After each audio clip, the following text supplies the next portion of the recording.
Hello बच्चों, क्या हाल है? बेटा, ये एक लेक्चर रिकॉर्डेड लेक्चर होगा। जो मैं तुम्हें ऑप्टिकल आइसोमेरिज्म पर दे रहा हूं। मैं नहीं चाह रहा था कि अननेसेसरी 2 दिन का गैप बन जाए। तो कल की क्लास नहीं हो पाई थी, इसलिए ये वाला लेक्चर मैं रिकॉर्डेड तुम लोग को दूंगा, और उसके बाद तो रेगुलर क्लासेस जैसे चल रही वैसे चलती रहेंगी। और इस लेक्चर में हम ऑप्टिकल आइसोमेरिज्म के बारे में ऑलमोस्ट सारी बात खत्म कर चुके होंगे। अगली क्लास में कोशिश करेंगे कन्फॉर्मर्स के बारे में एक मेन डिस्कशन कंप्लीट कर लिया जाए, ताकि हम उसके बाद नेक्स्ट हाइड्रोकार्बन्स पर स्विच कर सकें। हाइड्रोकार्बन्स के अंदर भी कुछ कुछ इससे रिलेटेड बातें होती रहेंगी, इसलिए मुझे लगता है ये भी चैप्टर जो है, जैसे जीओसी है वैसे ही आइसोमेरिज्म है, धीरे धीरे करके आगे बढ़ता जाएगा और काफी हद तक मजबूत भी हो जाएगा। तो ऐसा नहीं है कि सब कुछ एक ही जगह सीखा जाए, धीरे धीरे करके चीजें आगे जाएंगी तो हमें वहां पर भी वो चीजें समझ में आएंगी। तो इस लेक्चर के अंदर ऑप्टिकल आइसोमेरिज्म के बारे में जो हम डिस्कशन कर रहे थे, इसमें हम जरा दो एक बातें और जोड़ देते हैं। सबसे पहले तो ये कि हमने ये देखा था कि जो हमारे नॉर्मल आइसोमर्स थे, जिनमें ये चेक किया जा रहा था कि कंपाउंड ऑप्टिकल एक्टिव है या नहीं, तो उसमें आप प्लेन ऑफ सिमेट्री या सेंटर ऑफ सिमेट्री देखकर काम चला रहे थे। ठीक है, इसमें ऑल्टरनेट एक्सिस ऑफ सिमेट्री या एक्सिस ऑफ सिमेट्री भी बताई जाती है, जबकि वो हमारे सिलेबस में नहीं है, तो हमें अननेसेसरी अभी उस पर जाने की जरूरत नहीं। तो मेन इंपॉर्टेंट पॉइंट क्या है कि अगर आपके पास सेंटर ऑफ सिमेट्री या प्लेन ऑफ सिमेट्री, जैसा फिजिक्स वाले सर ने बताया था, अगर वो मिल जाए तो आप समझ लीजिएगा आपका कंपाउंड ऑप्टिकली इनएक्टिव है। इनमें से कोई भी मिल जाए तो आपका कंपाउंड ऑप्टिकली इनएक्टिव। सर, उस केस में आपने कॉन्टिन्यूअस पाई बॉन्ड सिस्टम का भी केस ले लिया था। उसमें भी आपने देखा था, और वो तो वहां पर भी समझ में आ गया था कि भाई कॉन्टिन्यूअस पाई बॉन्ड सिस्टम को डील कैसे करते थे, या कॉन्टिन्यूअस रिंग सिस्टम को आप डील कैसे करते थे। तो सर, वहां पर भी आपने बताया था, जब आप ज्योमेट्रिकल आइसोमेरिज्म की बात कर रहे थे, कि एक डबल बॉन्ड अगर इस प्लेन में है तो अगला डबल बॉन्ड इस प्लेन में था, फिर अगला बाल ऐसे, फिर ऐसे, यानी horizontal vertical horizontal vertical horizontal vertical, इस तरह से आपका सिस्टम आगे बढ़ रहा था। सही। इसी तरह से अगर कॉन्टिन्यूअस रिंग सिस्टम हो, जिसको आपने स्पाइरेंस का नाम दिया था, वहां पर भी यही सीन था सर। वहां पर भी पहली रिंग अगर इस प्लेन में है तो दूसरी हॉरिजॉन्टल होगी, फिर वर्टिकल होगी, फिर हॉरिजॉन्टल होगी, फिर वर्टिकल होगी। सर, क्योंकि हमें इस चीज का आइडिया है कि स्पाइरेंस कैसे दिखती हैं, तो हमें इस चीज का भी आइडिया हो जाएगा कि उसके अंदर प्लेन ऑफ सिमेट्री या सेंटर ऑफ सिमेट्री है या नहीं। क्योंकि अगर उसके अंदर प्लेन ऑफ सिमेट्री या सेंटर ऑफ सिमेट्री मिल गई तो वो कंपाउंड हमारा ऑप्टिकली इनएक्टिव माना जाएगा। इसी तरह से एक बाइफिनाइल सिस्टम के बारे में या फिनाइल सिस्टम के बारे में भी बात की जा सकती है। तो फटाफट जरा उसके बारे में भी एक छोटा सा डिस्कशन कर लें, और उसके बाद हम ऑप्टिकल आइसोमर्स के नॉमेनक्लेचर पे चलते हैं। यानी अगर मैं बाइफिनाइल सिस्टम की बात करूं, तो जो बाइफिनाइल सिस्टम है वो क्या कहता है। देखिए, एक चीज तो क्लियर है, अगर आप नॉर्मल बाइफिनाइल सिस्टम की बात कर रहे हैं तो तुम समझ रहे होगे, देखने से ही सर मुझे यह बात समझ में आ रही है कि ये ऑप्टिकली इनएक्टिव। देखिए, अगर मैं बाइफिनाइल सिस्टम लेके आता हूं तो तुम सब समझ रहे होगे इस बात को कि सर इसमें हमें आगे डिस्कशन की जरूरत नहीं है, this compound is optically inactive. बिल्कुल सही है सर, इसमें हमें सोचने की जरूरत नहीं है। ये पक्का ऑप्टिकली इनएक्टिव होगा, क्योंकि इसके अंदर हमें कहीं ना कहीं हर हालत में प्लेन ऑफ सिमेट्री मिलेगी ही मिलेगी। अच्छा सर, अगर मान लीजिए कुछ ऐसा जुगाड़ बनाया जाए कि ये बाइफिनाइल सिस्टम हमारा ऑप्टिकली एक्टिव हो जाए, क्योंकि अभी तो इसके अंदर प्लेन ऑफ सिमेट्री है, तो सर ये ऑप्टिकली इनएक्टिव है, मुझे चेक करने की जरूरत नहीं है, because of this POS this is optically inactive. तो ये हमारा इनएक्टिव सब्सटेंस माना जाएगा, कंपाउंड माना जाएगा। लेकिन सर, ऐसा कुछ हो सकता है कि एक्टिव हो जाए, तो ये चीज तुमने वहां पर भी देखी थी ज्योमेट्रिकल आइसोमेरिज्म में। मैं फिर वही बात कर रहा हूं कि ये पॉसिबल है कि सर मैं इन दोनों लोगों को एक दूसरे के रेस्पेक्ट में 90 डिग्री पर रोटेट कर दूं। ऐसा कब करेगा ये सिस्टम? सर, ऐसा ये सिस्टम तब करेगा जब आप इसकी ऑर्थो पोजीशंस को ब्लॉक करने की कोशिश करेंगे, ऑर्थो पोजीशंस को हिंड्रेंस क्रिएट करेंगे। जैसे मान लीजिए यहां पर आपने CS3 लगा दिया, यहां पर आपने SO3H लगा दिया, बल्कि एक काम करते हैं, जनरल बात करते हैं। यानी आपने यहां पर सपोज R1 लगा दिया एक ग्रुप, यहां पर एक ग्रुप लगा दिया R2, इसी तरह से इसके आगे आपने नए नए ग्रुप्स लगा दिए, ये आपका आ गया R3, मान लीजिए ये वाला ग्रुप हो गया आपका R3, और एक ग्रुप हो गया आपका R4। अभी मुझे नहीं पता कि R1 R2 R3 R4 क्या है। अब ऐसे में दिखाई क्या दे रहा है? सर, ऐसे में दिखाई दे रहा है कि ये सिस्टम अब रोटेट कर जाएगा। सर, आपने बात की थी ऑर्थो पोजीशंस पर अगर आपने हिंड्रेंस क्रिएट किया तो ये दोनों स्टेरिक रिपल्शंस की वजह से ये रोटेट कर जाती है, यानी एक रिंग दूसरे रिंग के रेस्पेक्ट में रोटेट कर जाएगी। Due to this steric repulsions ये फौरन कोशिश करेंगे कि दोनों लोग एक दूसरे से दूर हो जाएं, इस चक्कर में ये रिंग हमारी रोटेट कर जाएगी। और अगर ये रिंग रोटेट कर गई तो सर एक चीज क्लियर है कि जो सिस्टम ऐसे दिखाई दे रहा था, अब वो सिस्टम ऐसा हो जाएगा। और जब ये सिस्टम ऐसा हो जाता है तो सर ये बात तो पहले भी हो चुकी है, इस तरह का सिस्टम प्लेन ऑफ सिमेट्री कब शो करता है और सेंटर ऑफ सिमेट्री कब शो करता है। सर, इस तरह का सिस्टम सेंटर ऑफ सिमेट्री तो कभी भी शो नहीं कर सकता, क्योंकि अगर आप ऊपर से चलेंगे तो नीचे जाएंगे, नीचे से चलेंगे तो ऊपर आएंगे, दाएं से चलेंगे तो बाएं जाएंगे, और बाएं से चलेंगे तो दाएं आएंगे। सर, आपको कोई नहीं मिलेगा। और क्योंकि सेंटर ऑफ सिमेट्री में क्या बोला गया था कि जिससे चलो और मॉलिक्यूल के सेंटर से गुजरने के बाद आपको वही आदमी दोबारा मिलना चाहिए, अगर ना मिला तो आपके अंदर सेंटर ऑफ सिमेट्री नहीं। तो इसका मतलब ये तो कंफर्म है sir, due to this steric repulsion ये रिंग अब एक दूसरे के परपेंडिकुलर होंगी। यानी अगर मैं रिंग ए ले लूं और एक रिंग को बी ले लूं तो अब मुझे समझ में आता है A ring is perpendicular to B ring. बिल्कुल सही कह रहे हैं आप, ए रिंग बी रिंग के perpendicular. So A ring is perpendicular with B, बिल्कुल सही। और परपेंडिकुलर सिस्टम में ज्योमेट्रिकल आइसोमेरिज्म का तो सवाल ही पैदा नहीं होता। तुम सबको याद है ये वाली बात, सर जब ये घूम जाती है तो ज्योमेट्रिकल आइसोमेरिज्म का तो सवाल ही पैदा नहीं होता। हां, ऑप्टिकल की कहानी आ सकती। आप समझिए, ज्योमेट्रिकल की बात क्यों नहीं करते सर? ज्योमेट्रिकल की बात इसलिए नहीं करते क्योंकि अगर आप इसको दोनों तरफ को एक तरफ को घुमाएंगे तो डिस्टेंस d1 d2 चेंज नहीं करेगा। हमने पढ़ रखा है ज्योमेट्रिकल आइसोमेरिज्म में। लेकिन सर ऑप्टिकल की बात हो सकती कैसे? सर अगर आपने इसको ऐसा कर दिया तो सेंटर ऑफ सिमेट्री तो मिलनी नहीं, तो वो तो झंझट ही नहीं। लेकिन सर प्लेन ऑफ सिमेट्री मिल सकती है, सर प्लेन ऑफ सिमेट्री मिल सकती है। अगर प्लेन ऑफ सिमेट्री मिल गई तो इनएक्टिव, ना मिली तो एक्टिव। ऐसे सिस्टम को प्लेन ऑफ सिमेट्री कब मिलती है? सर हो चुका, आपने कॉन्टिन्यूअस पाई बॉन्ड सिस्टम में बताया था कि जब दो परपेंडिकुलर सिस्टम होते हैं तो प्लेन ऑफ सिमेट्री मिलने का एक कारण हो सकता है ये दोनों बराबर, या फिर ये दोनों बराबर। क्योंकि इन दोनों में से कोई भी दो लोग बराबर हो गए तो आपको कोई ना कोई प्लेन मिल जाएगा जिसकी वजह से आप इसको दो भागों में बांट सकते हैं। ये देखिए, आप ये दोनों ले लेते हैं। अगर ये दोनों बराबर है तो क्या होगा? अगर ये दोनों बराबर हैं तो आप इसको इस प्लेन में काट दीजिए। अगर आप इसको इस प्लेन में काटते हैं तो क्या होगा? सर ये दोनों तो बराबर है, बात समझ रहे? ये दोनों तो बराबर है और इसी प्लेन में जिसमें ये दोनों है जब आप इसको काटेंगे तो ये आधे आधे कट जाएंगे। समझ रहे बात को? ये आधे आधे कट जाएंगे। इसका मतलब ये हुआ, ये जो प्लेन मिलेगा इस प्लेन में क्या क्या आएगा? एक ये आएगा, नीचे सेम आदमी है, ये आधा आएगा ऊपर, ये आधा आएगा नीचे, ये आधा आएगा ऊपर, ये आधा आएगा नीचे। सर बिल्कुल दो हिस्सों में ये आदमी बढ़ जाएगा। यानी कोई भी दो लोग अगर सेम हो गए, चाहे ये दोनों चाहे ये दोनों, आपको कोई ना कोई प्लेन ऑफ सिमेट्री मिल जाएगी। वही चीज यहां पर बोली जा रही है कि अब क्योंकि ये दोनों एक दूसरे के परपेंडिकुलर हैं तो चांसेस हैं कि हमें प्लेन ऑफ सिमेट्री मिल जाए। इसलिए कहा जाता है कि इस तरह का सिस्टम ऑप्टिकल एक्टिविटी शो कर सकता है अगर R1 and R2 are not equal and R3 and R4 are not equal। समझिए बात को, यानी ये सिस्टम तो इनएक्टिव हो गया क्योंकि इसके अंदर तो पीओएस है, बट यहां पर आप लिख सकते हैं पीओएस तो कभी नहीं मिलेगी, पहली बात। पीओएस सॉरी सीओएस तो मुझे कभी नहीं मिलेगी, पहली बात। तो इसको तो वैसे ही अलग कर देते हैं, सीओएस तो नहीं, क्योंकि अब दोनों परपेंडिकुलर हैं तो इसलिए अब सीओएस तो नहीं मिल सकती। लेकिन ये कंफर्म है कि पीओएस मिल सकती। और अगर पीओएस की बात करें, पीओएस मिल सकती है, अभी जरूरी नहीं है। पीओएस तब होगी जब ये कंडीशन सेटिस्फाई होगी। कौन सी कंडीशन सेटिस्फाई होगी? जब R1 is equal to R2 हो या फिर R3 is equal to R4 हो। अगर ऐसी सिचुएशन है तो आपके अंदर पीओएस है, और अगर आपके अंदर पीओएस है तो आप ऑप्टिकली इनएक्टिव मान लिए जाएंगे। Then you are optically inactive, optically inactive. बिल्कुल क्लियर। यानी मैं एग्जांपल लेता हूं, जैसे मान लीजिए सर आप ये कहते हैं कि एक आदमी ये ले लेते हैं, एक एग्जांपल लेते हैं। मान लीजिए मेरे पास एक रिंग ये है और एक रिंग ये है। अब वो हमसे कह रहा है बताइए साहब आपको क्या लगता है कि ये कंपाउंड ऑप्टिकली एक्टिव है या कंपाउंड ऑप्टिकली इनएक्टिव है? तो मैंने यहां पर लगा दिया CS3, यहां पर लगा दिया CS3, यहां पर लगा दिया SO3H और यहां पर लगा दिया सपोज CS3। अब वो कह रहा है बताइए सीन क्या है? मैंने कहा सीन देखिए बड़ा क्लियर है, ये आदमी रोटेट कर जाएगा सर, स्टेरिक रिपल्शंस की वजह से ये रोटेट कर जाएगा। और अगर ये रोटेट कर गया तो ऐसे में ये system of geometrical isomerism show कर सकता है, बिल्कुल शो कर सकता है। और अगर ये ज्योमेट्रिकल आइसोमेरिज्म शो कर सकता है तो ऐसे में होगा क्या sir? Sorry, optical isomerism show कर सकता है। लेकिन कंडीशन क्या लगाई गई थी सर? अब ये दोनों लोग परपेंडिकुलर हैं, यानी इधर से लगे दोनों CS3 और ये CS3 और SO3H, वो दोनों परपेंडिकुलर। और अगर अब ये दोनों परपेंडिकुलर हैं तो ऐसे में सर आपको प्लेन ऑफ सिमेट्री या सेंटर प्लेन ऑफ सिमेट्री से तभी मिल सकती है जब किसी भी एक तरफ के दो लोग सेम। सर इसमें सोचने की जरूरत ही नहीं है, ये दोनों परपेंडिकुलर आपने भले ही बना दिए हों लेकिन सर साफ दिखाई देता है कि ये दोनों परपेंडिकुलर है, ये दोनों सेम है। और अगर ये दोनों सेम है तो आपको कोई ना कोई प्लेन ऑफ सिमेट्री मिलने वाली है। इसलिए ये तो कंफर्म है इस कंपाउंड के अंदर पीओएस तो कंफर्म है ही है, क्योंकि पीओएस तो है ही है, क्योंकि R1 बराबर R2 दे रखा है।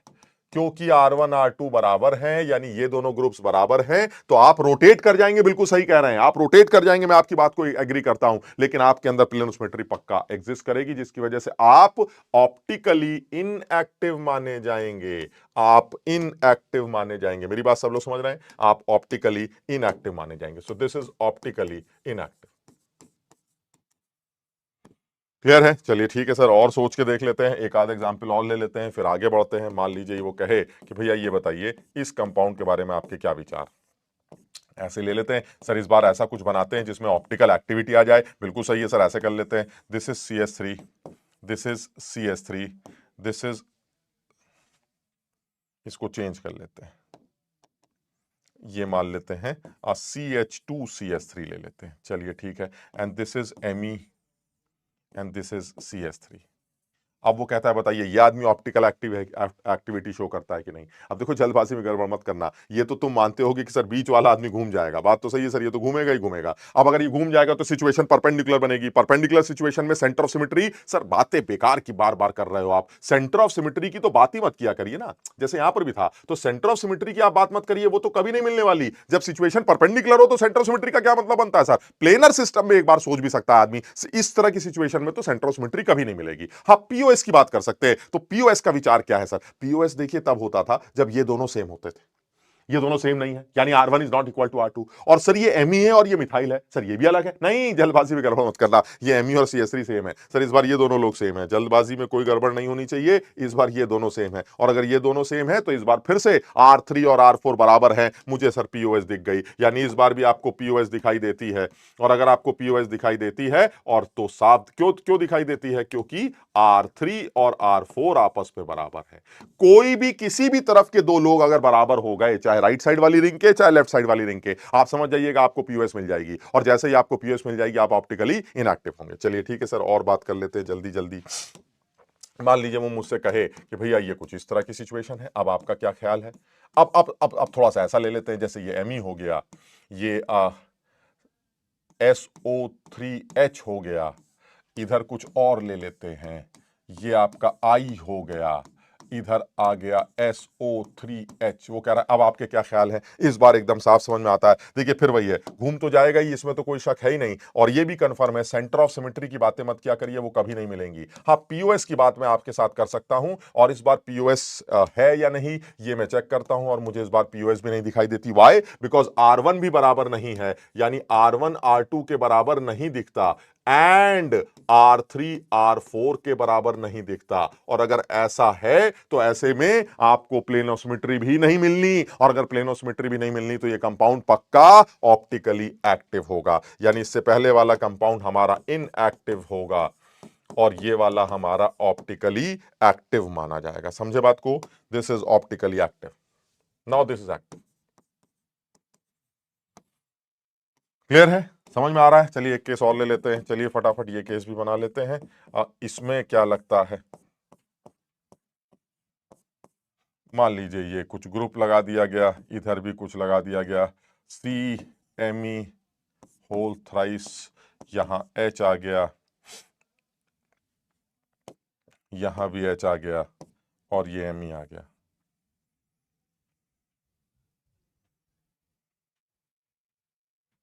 इधर भी CH3 लगा देते हैं और इधर CH2CH3 लगा देते हैं। अब क्या लगता है, अब क्या होगा? सर देखिए ये तो बड़ा क्लियर है, बड़ा साफ साफ साफ साफ दिखाई देता है कि ये दोनों लोग सेम है सर, सॉरी ये दोनों अलग हैं, ये दोनों भी अलग हैं। आप इसमें इनको किसी को, चलिए एक ही काम करते हैं सर, ये सब अलग है, ये भी अलग है, ये भी अलग है, दिमाग मत लगाइए सर, साफ समझ में आता है। रोटेट तो करना ही है सर, इसमें क्या सोचना है? इस बार फिर वही है सर, सेंटर ऑफ सिमेट्री कहीं नजर नहीं आती, प्लेन ऑफ सिमेट्री कहीं नजर नहीं आती। क्यों नहीं आती? क्योंकि R1 R2 बराबर नहीं है, और R1 R2 बराबर नहीं है, और R3 R4 बराबर नहीं है। तो इसका मतलब इसमें भी कोई शक नहीं है, ये आदमी भी हमारा ऑप्टिकली एक्टिव ही माना जाएगा, this is also active.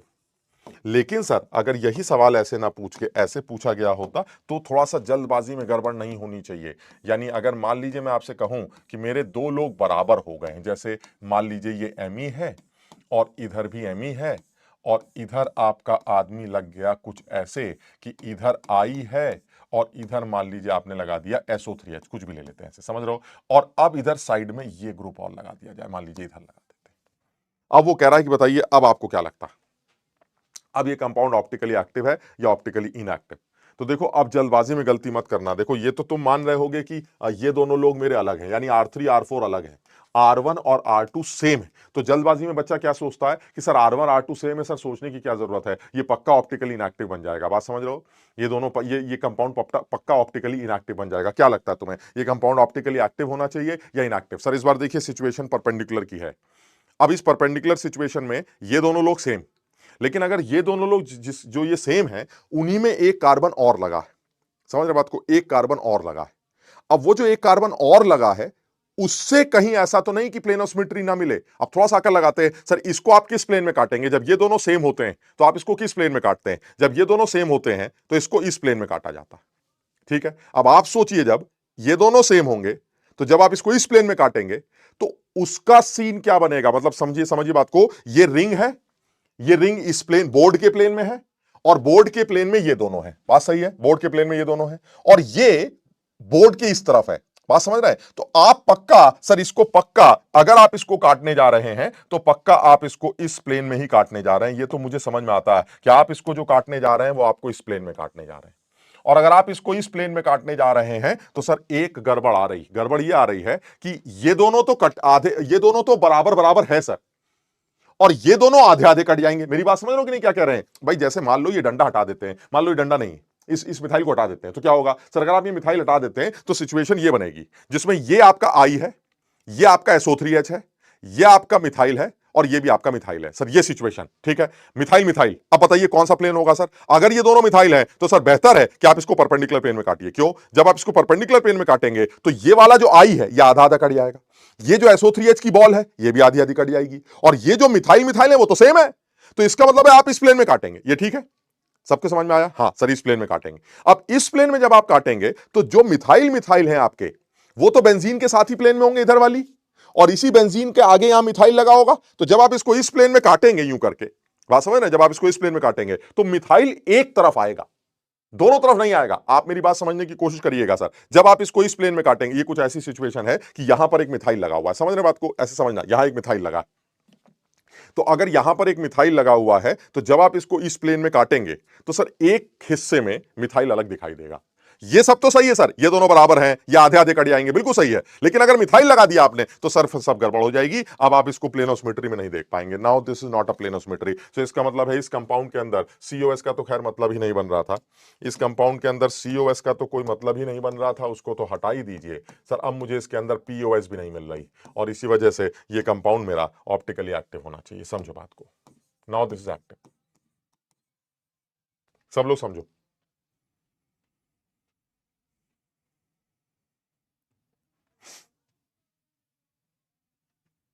Clear है? लेकिन सर अगर ऐसे ना हो तो मान लीजिए ऐसा हो, मान लीजिए एक केस और बना लेते हैं, मान लीजिए ऐसे ना हो ऐसा हो, कुछ ऐसा जुगाड़ लगा लेते हैं कि सर मिथाइल या कोई भी ग्रुप जो आपने CLPL जो भी लेना है आपको, वो आपने यहां लगा रखा है तो भी ठीक है। अगर आपने मान लीजिए कुछ ऐसी सिचुएशन ले रखी है कि आपने यहां पर Cl लगा रखा है, ठीक, और आपने यहां वही बकवास कर रखा है, ये Me है, ये भी Me है, और ये आपका Et है, ये आपका I है, और अब आपसे पूछा जा रहा है अब बताइए। तो सर देखिए फिर वही वाली बात आती है। बात क्या आती है सर? ये दोनों सेम है।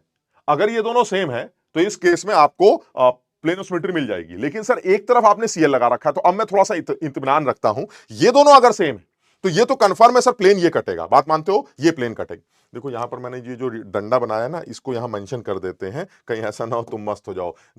Not a plane of symmetry, not a POS, ये जरूर मेंशन कर लेते हैं। यहां पर आते हैं सर, यहां पर जब आप POS की बात करते हैं तो आप जरा ध्यान से देखेंगे कि जब आप यहां पर POS की बात करेंगे तो सर पता नहीं क्यों ऐसा लगता है कि इस बार आपको POS मिल रहा है। कहां POS मिल रहा है? कैसी बातें कर रहे हो यार, कैसे POS मिल रहा है सर? ये दोनों ETI, अरे ये दोनों परपेंडिकुलर है सर। आहा, ये सब हो चुकी बातें, अब ये बार बार बकवास मत करिए, मुझे पता है सर। ये रिंग जो है ये ऐसी, और अगर ये रिंग ऐसी है तो जो ET होगा और I होगा वो ऐसे होंगे, और ऐसे में जब आपको इस प्लेन में काटेंगे तो सब आधा आधा कट जाएगा, यानी ये बॉल भी आधी कटेगी, ये बॉल भी आधी कटेगी, और ये दोनों तो सेम है ही। लेकिन सर इसके पीछे जो Cl है वो भी आधा आधा कट जाएगा। आप मेरी बात समझ रहे हैं सर? वो भी आधा आधा कट जाएगा, वो भी प्लेनर स्ट्रक्चर है, खेल ही खत्म हो गया। यानी अगर आप इसको इस प्लेन में काटने जा रहे हैं तो ऐसे में सर अब आपको प्लेन ऑफ सिमेट्री मिलने वाली है। सेंटर ऑफ सिमेट्री की बातें मत करिए, मैं तो देख भी नहीं रहा हूं सेंटर ऑफ सिमेट्री, अगर है भी तो मैं नहीं देख रहा हूं, मैं तो प्लेन ऑफ सिमेट्री की बात कर रहा हूं। इस बार मुझे प्लेन ऑफ सिमेट्री मिल जाएगी और ये मेरा कंपाउंड ऑप्टिकली इनएक्टिव हो जाएगा। Now this is inactive.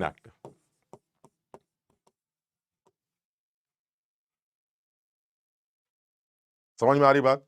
यानी कुछ नया नहीं है, ये सिर्फ सोच का ही खेल है। अगर आप सोच पा रहे हैं तो ये सोच के आंसर दिया जा सकता है। अच्छा, इसी में मेरे दिमाग में एकदम से एक बात आई, पता नहीं मैं सही सोच रहा हूं कि नहीं, तुम लोग इसको आराम से समझना। मेरे दिमाग में बात ये आ रही है कि ये जो डंडा आपने यहां लगाया था, अगर वो डंडा यहां लगा दे तो क्या होगा? मेरे दिमाग में बात आ रही, तो एक बार इसको भी चेक करके देखते हैं, और तुम इसको जरूर एक बार चेक करना है ना। तो एक बार इसको और चेक करके देखते हैं कि अगर ये डंडा उधर लगा दिया जाता, तो चलिए करके देखते हैं एक बार क्या होने वाला है। ये मिथाइल मिथाइल लगे थे और यहाँ कुछ अलग अलग लोग लगे थे। तो जहां अलग अलग लोग लगे हैं, कुछ भी ले लो यार, SO3H ले लेते हैं, यहाँ CH3 ले लेते हैं, यहाँ पर भी मिथाइल ले लेते हैं, यहाँ पर भी मिथाइल ले लेते हैं, और ये आदमी है आपका, मान लीजिए लगा हुआ आदमी मिथाइल, ये ऐसे ले लेते हैं। अब क्या लगता है? ये अच्छा सवाल लग रहा है। अब क्या लगता है? तो सर ऐसे में देखिए, ऐसा है, मुझे एक चीज तो पता है कि मामला घूमेगा, इसमें तो कोई डाउट नहीं है, मामला तो घूमेगा सर, ये मामला घूमेगा। घूमेगा तो ये भी कंफर्म है सर, मामला परपेंडिकुलर का बनेगा, ये भी ठीक है सर। ये दोनों मिथाइल है और ये दोनों SO3 और CH3 है। अगर मैं इस मिथाइल को छोड़ दूं तो बताइए कैसे काटेंगे सर? अगर आप इस मिथाइल को छोड़ देंगे तो आप इसको ऐसे काटेंगे, क्यों? क्योंकि ये दोनों मिथाइल है, तो इनको तो हमने आधा अलग अलग कर ही दिया, और ये दोनों आधे आधे काटने हैं, तो इसका पक्का प्लेन कौन सा लेना पड़ेगा? पक्का प्लेन ये वाला लेना पड़ेगा, ठीक है।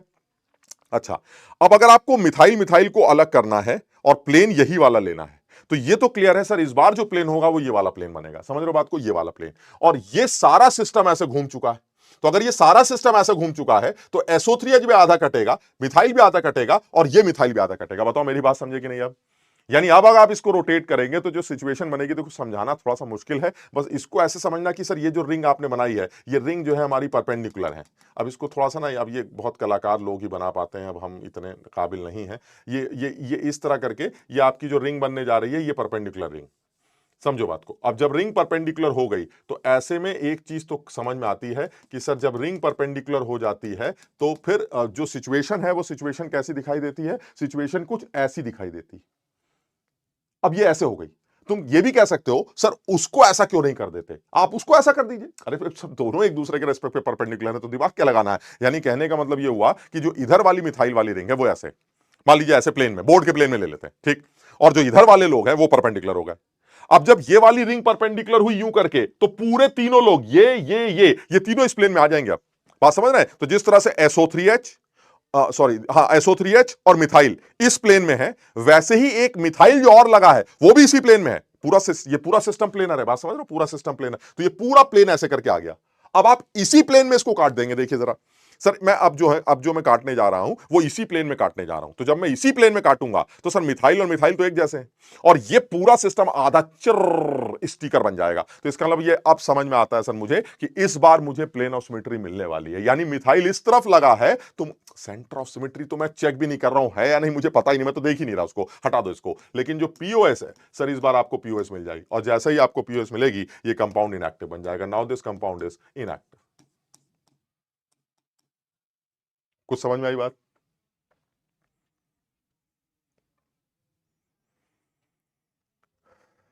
सबके समझ में आ रहा है? तो यानी कहने का मतलब ये हुआ, ये जो बाइफिनाइल सिस्टम है, इन बाइफिनाइल सिस्टम में भी आपको ऑप्टिकल एक्टिविटी कभी कभार चेक करने को पूछी जा सकती है, ज्योमेट्रिकल आइसोमेरिज्म को लेकर या ऑप्टिकल आइसोमेरिज्म को लेकर सवाल बनाया जा सकता है। तो मैंने देखा भी है मेंस में, एक बार सवाल बाइफिनाइल सिस्टम बना, ऐसे दो बना के ऐसे घुमा दिया, तो बड़ा आसान था, तो वो हमसे पूछा जा सकता है। क्लियर है? चलिए ठीक है, और आगे बात करते हैं। चलिए अब मुझे सर एक चीज और बताइए, ये बताइए जैसे आपने ये बताया कि आप लोग जो हैं एनांशियोमर्स भी होते हैं, डाइस्टीरियो आइसोमर्स भी बन सकते हैं, जो एक दूसरे के मिरर इमेजेस नहीं है, है ना, वो, और स्टीरियो आइसोमर्स हैं, वो डाइस्टीरियो आइसोमर्स हैं, और जो एक दूसरे के मिरर इमेजेस हैं, optical active mirror images, non superimposable, वो हमारे एनांशियोमर्स। तो एनांशियोमर्स के लिए क्या बोला गया था कि एनांशियोमर्स वो दो लोग होते हैं जो एक दूसरे की मिरर इमेजेस होते हैं, लेकिन non superimposable mirror images होते हैं। Enantiomers non superimposable mirror images हैं, और वो दोनों लोग इंडिविजुअली ऑप्टिकली एक्टिव हैं। अगर एक आदमी प्लेन पोलराइज लाइट को क्लॉकवाइज रोटेट करता है तो दूसरा प्लेन पोलराइज लाइट को एंटी क्लॉक रोटेट करता है। एनांशियोमेरिक मिक्सचर 50%, 50-50% एनांशियोमेरिक मिक्सचर रेसमिक मिक्सचर के नाम से जाना गया था, ये हम पढ़ चुके। सर मुझे ये बताइए, आप भी एक स्टीरियो आइसोमर है और आपका ही मैं एक और स्टीरियो आइसोमर हूं। जैसे अगर तुम्हें याद हो तो मैं जल्दी से इस बात को रिपीट कर रहा हूं, जल्दी से ध्यान रखना। मान लीजिए आपसे कहा जाए कि भाई साहब ये बताइए, क्या आपको ये बात याद आ रही है कि इस तरह के किसी आदमी से पहले मुलाकात हुई थी हमारी? तो मैंने कहा जरा एक बार तमीज से बताइए किस आदमी की बात कर रहे हैं। वो कह रहा है इस तरह के आदमी की बात कर रहे हैं। तो मैंने कहा बिल्कुल आपकी मुलाकात हुई है और सारी दुनिया जानती है सर, इट हैज 2 कारल सेंटर्स, इसके पास 2 कारल सेंटर्स।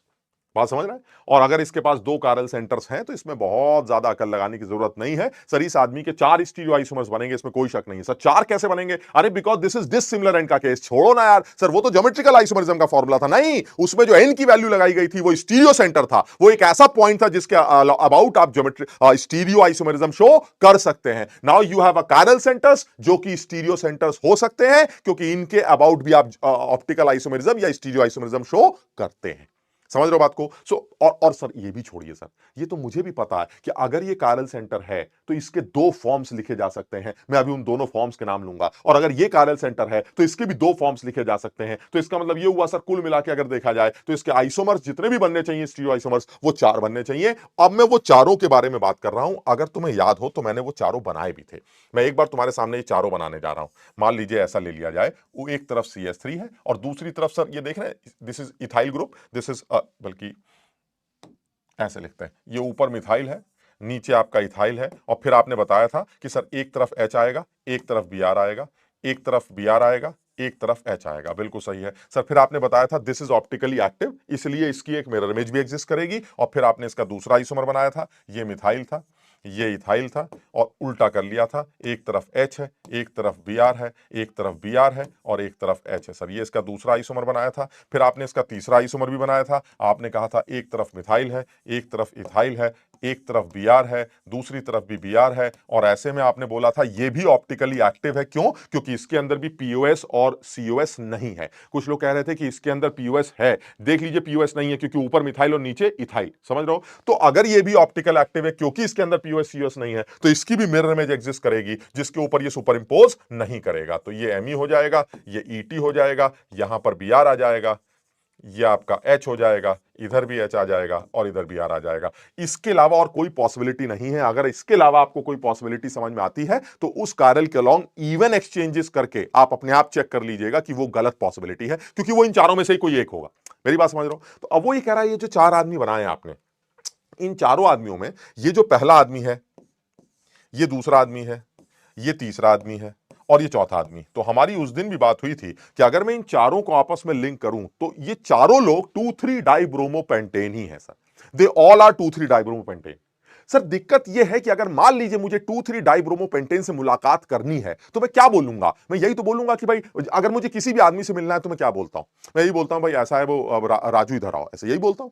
अब पता चला राजू आ गया, हो गया बात खत्म। राजू से मुलाकात करनी, राजू आ गया। तो सर जब मैं किसी से भी मिलना चाहता हूं तो आवाज लगाता हूं उसके नाम की। दिक्कत यह है कि स्टीरियो आइसोमर्स के नाम बराबर होते हैं, सेम।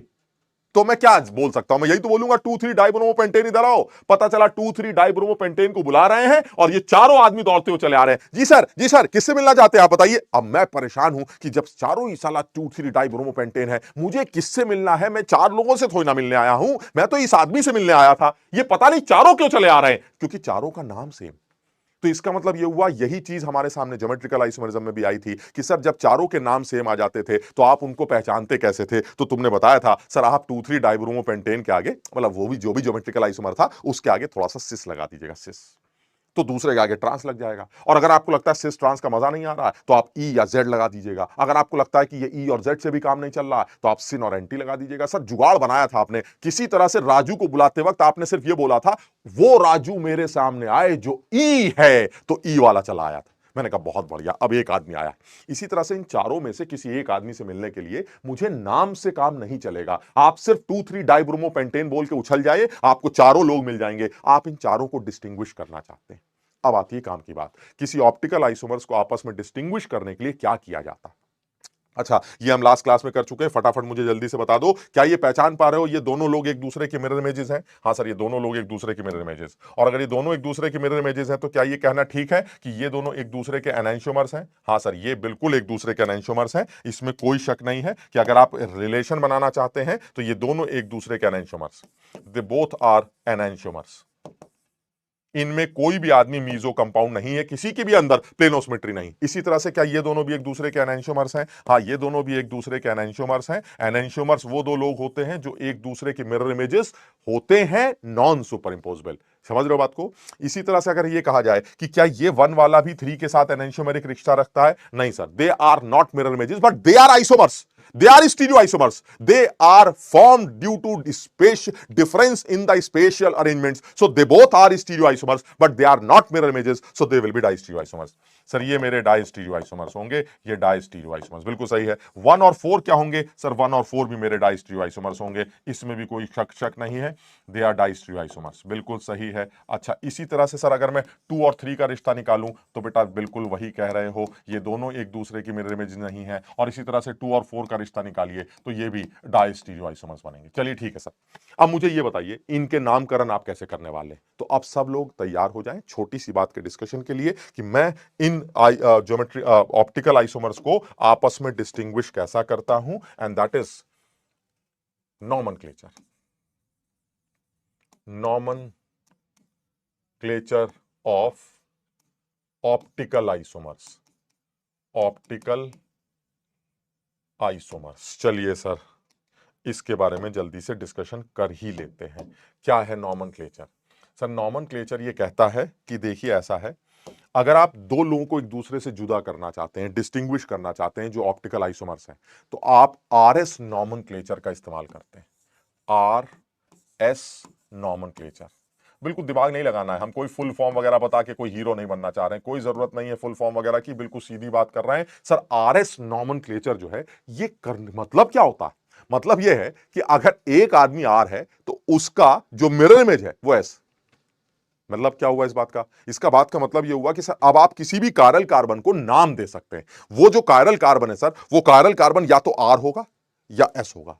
तो अगर आपको आर वाले से मिलना है तो आर बोल दीजिएगा, एस वाले से मिलना है एस बोल दीजिएगा। आईयूपीएससी तो सेम ही होनी सर, समझे बात को? आईयूपीएससी तो सेम ही रहनी है सर। आप आर और एस का नाम देकर उन लोगों को आपस में डिस्टिंग्विश कर सकते हैं। तो मैंने कहा चलिए मैं मान गया आपकी बात को। ये बताइए सिस और ट्रांस को कैसे डिस्टिंग्विश किया था? सर एक तरीका था। ई और जेड को कैसे निकाला था? सर उसका भी एक सीआईपी रूल था। सर सिनेंटी को कैसे निकाला था? सर सिनेंटी का भी अपना एक रूल था। सर इसका मतलब ये हुआ आरएस को निकालने के भी सर अपना एक रूल होगा, और आरएस को निकालने का बड़ा सीधा रूल है। हम दो बातें करेंगे। पहली, मैं सबसे पहले फिशर प्रोजेक्शन के अंदर आरएस नॉमेनक्लेचर कैसे निकलता है वो, और उसके बाद वेज डैश स्ट्रक्चर या वेज फ्लाइंग स्ट्रक्चर में कायरल कार्बन का कॉन्फ़िगरेशन कैसे निकाला जाता है, वो हम दोनों बातें करने जा रहे हैं। तो सबसे पहले फिशर की बात करते हैं। आरएस नॉमेनक्लेचर हम निकालने जा रहे हैं फिशर्स के अंदर। चलिए ठीक है सर, कोई भी एक फिशर प्रोजेक्शन ले लीजिए, ये ले लेते हैं, ये हमारा फिशर प्रोजेक्शन, ठीक है।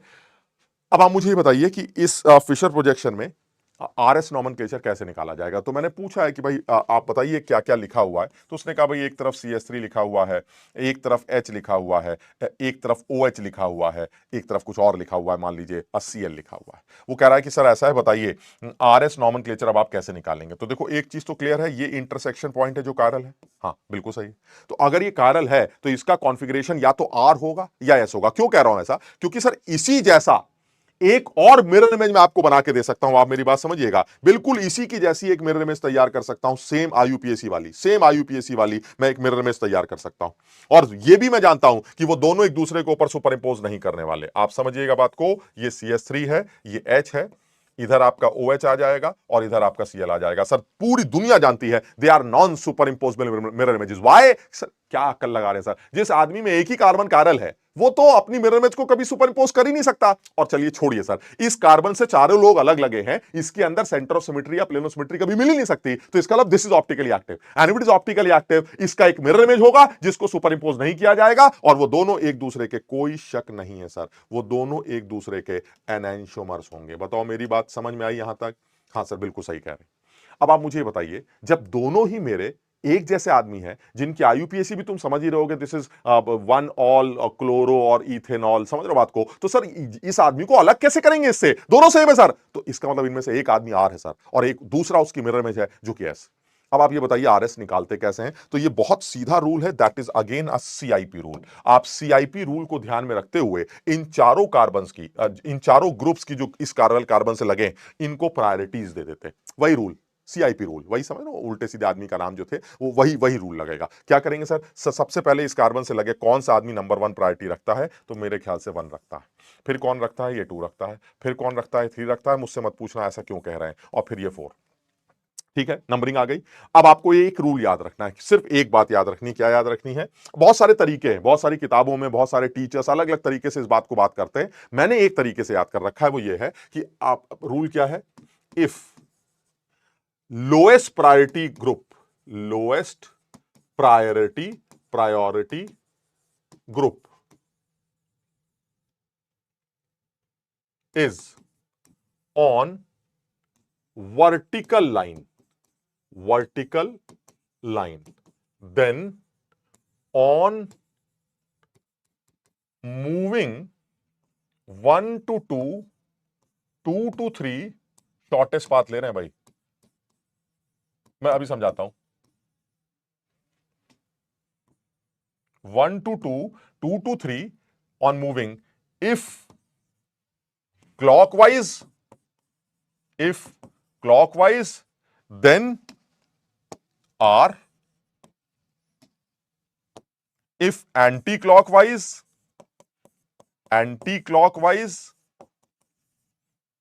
then S। सबसे पहली बात तो याद कर ली, यानी अगर लोएस्ट प्रायोरिटी वाला आदमी, लोएस्ट प्रायोरिटी वाला ग्रुप वर्टिकल लाइन पर है तो सर 1 से 2, 2 से 3 ट्रैवल करेंगे। अगर आपको लगता है घड़ी चल रही है तो आर लिख दीजिएगा, अगर आपको लगता है उल्टी घड़ी चल रही है तो ऐसे लिख दीजिएगा, खत्म। लेकिन सर ऐसा भी हो सकता है कि लोएस्ट प्रायोरिटी वाला वर्टिकल लाइन पर ना हो कि हॉरिजॉन्टल लाइन पर हो, तो क्या करेंगे? इफ लोएस्ट प्रायोरिटी वाला group is on horizontal line,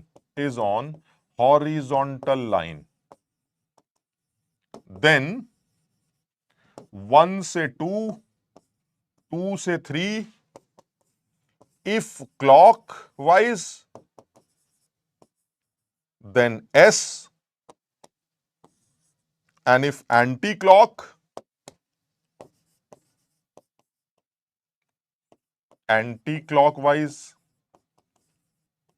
then it will be R।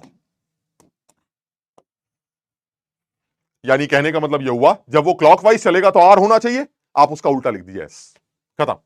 लेकिन कब होगा? जब लोएस्ट प्रायोरिटी हॉरिजॉन्टल लाइन पर होगा। चलिए चेक कर लेते हैं, एक एक करके कर लेते हैं, 2-4 एग्जांपल कर लेंगे, अपने आप याद हो जाएगा। सर इसको आप चेक करिए, सर लोएस्ट प्रायोरिटी कौन है? लोएस्ट प्रायोरिटी चौथा नंबर है सर, वर्टिकल लाइन पर है, बहुत बढ़िया सर। 1 से 2, 2 से 3, 1 से 2, 2 से 3, देख लीजिए घड़ी चल रही है कि क्या चल रहा है। सर देखिए बड़ा आसान है सर, 1 से 2, 2 से 3 चलेंगे तो ये आ गया 1 से 2, 2 से 3, 2 से 3। सर ये बिल्कुल साफ समझ में आता है, दिस इज एंटी क्लॉक घड़ी, मतलब एंटी क्लॉक चल रहा है। अगर आप एंटी क्लॉक चल रहे हैं तो आप इसको चुपचाप एस लिख दीजिए। और एक चीज कंफर्म है सर, एस की जो मिरर इमेज होती है वो आर होती है, ये पक्का आर होगा। आप निकाल के देखना चाहें देख सकते हैं, नहीं तो ये पक्का आर होना ही है। और वो देखो ना यार, समझो बात को, क्योंकि यहां पर जो प्रायोरिटीज आएंगी वो क्या होगा? सर यहां पर जो प्रायोरिटीज आएंगी वो चौथा नंबर है, ये हमारा दूसरा नंबर है, ये हमारा तीसरा नंबर है और ये हमारा पहला नंबर है। अब आप कैसे चलेंगे? सर प्रायोरिटी में चौथा नंबर अब भी नीचे है, वर्टिकल लाइन पर है, बहुत बढ़िया सर। 1 से 2, 2 से 3, अरे वाह सर मजा आ गया। यानी 1 से 2, 2 से 3 अगर आप चलते हैं तो साफ दिखाई देता है सर इस बार घड़ी चल रही, और अगर घड़ी चल रही है तो ये पक्का आर।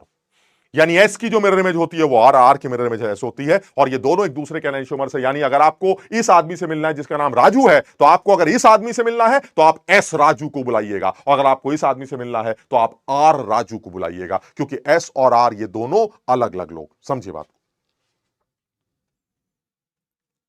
समझ में आई बात? यानी करना कुछ नहीं है सर, वही सीआईपी रूल लगाना है, सीआईपी रूल से अपना काम चल जाएगा।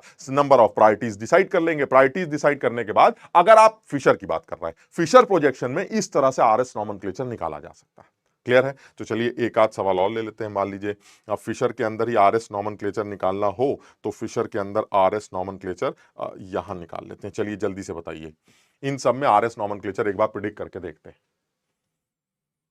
आरएस नॉमेनक्लेचर प्रिडिक्ट करते हैं। सर देखिए पहला वाला आदमी है, बहुत आसान सा आदमी लगता है, कुछ खास दिमाग लगाने की जरूरत नहीं है सर। सबसे पहले सीआईपी रूल लगाऊंगा, और जो सीआईपी रूल है वो क्या कहता है? सीआईपी रूल कहता है कि भैया देखिए ऐसा है, नंबर 1 मैं हूंगा, समझ रहे बात को, नंबर 2 आप बन जाइएगा, नंबर 3 आप। मैं मुझसे बार बार मत पूछना, मुझे जो पता है वो पता है, ठीक? तो क्या करेंगे सर, वर्टिकल लाइन पर लोएस्ट प्रायोरिटी है, बहुत अच्छा सर। 1 से 2, 2 से 3 चलेंगे। सर जब आप 1 से 2, 2 से 3 चलेंगे तो आपको लगेगा कि घड़ी चल रही है, और अगर आपको लगता है कि घड़ी चल रही है तो चुपचाप इसको आर लिख दीजिएगा, दिमाग मत लगाइएगा, बात खत्म sir, this is R. Next point पर आते हैं। नेक्स्ट वाला आदमी क्या कह रहा है? नेक्स्ट वाला आदमी कह रहा है सर नंबर ऑफ प्रायोरिटीज का जहां तक सवाल है, दिस इज नंबर 1, इसमें क्या सोचना, और ये नंबर 2 होगा सर क्योंकि कार्बन से डबल बॉन्ड लगा है, और वैसे भी तुम समझ रहे होगे ड्यूप्लेट सुप्लेट कॉपी, और यहां तो एक ही कार्बन है सर, समझ रहे? तो ये तीसरा हो जाएगा, और ये चौथा। सर इस बार भी तुम वर्टिकल लाइन पर हो, लोएस्ट प्रायोरिटी वाले सीधे सीधे 1 से 2, 2 से 3 चलेंगे, और जब 1 से 2, 2 से 3 चलेंगे तो सर इस बार आपको उल्टी घड़ी दिखाई देगी, और जब उल्टी घड़ी दिखाई देती है तो आंसर हमारा एस बन जाता है। कब? जब लोएस्ट प्रायोरिटी वर्टिकल लाइन पर। क्लियर है?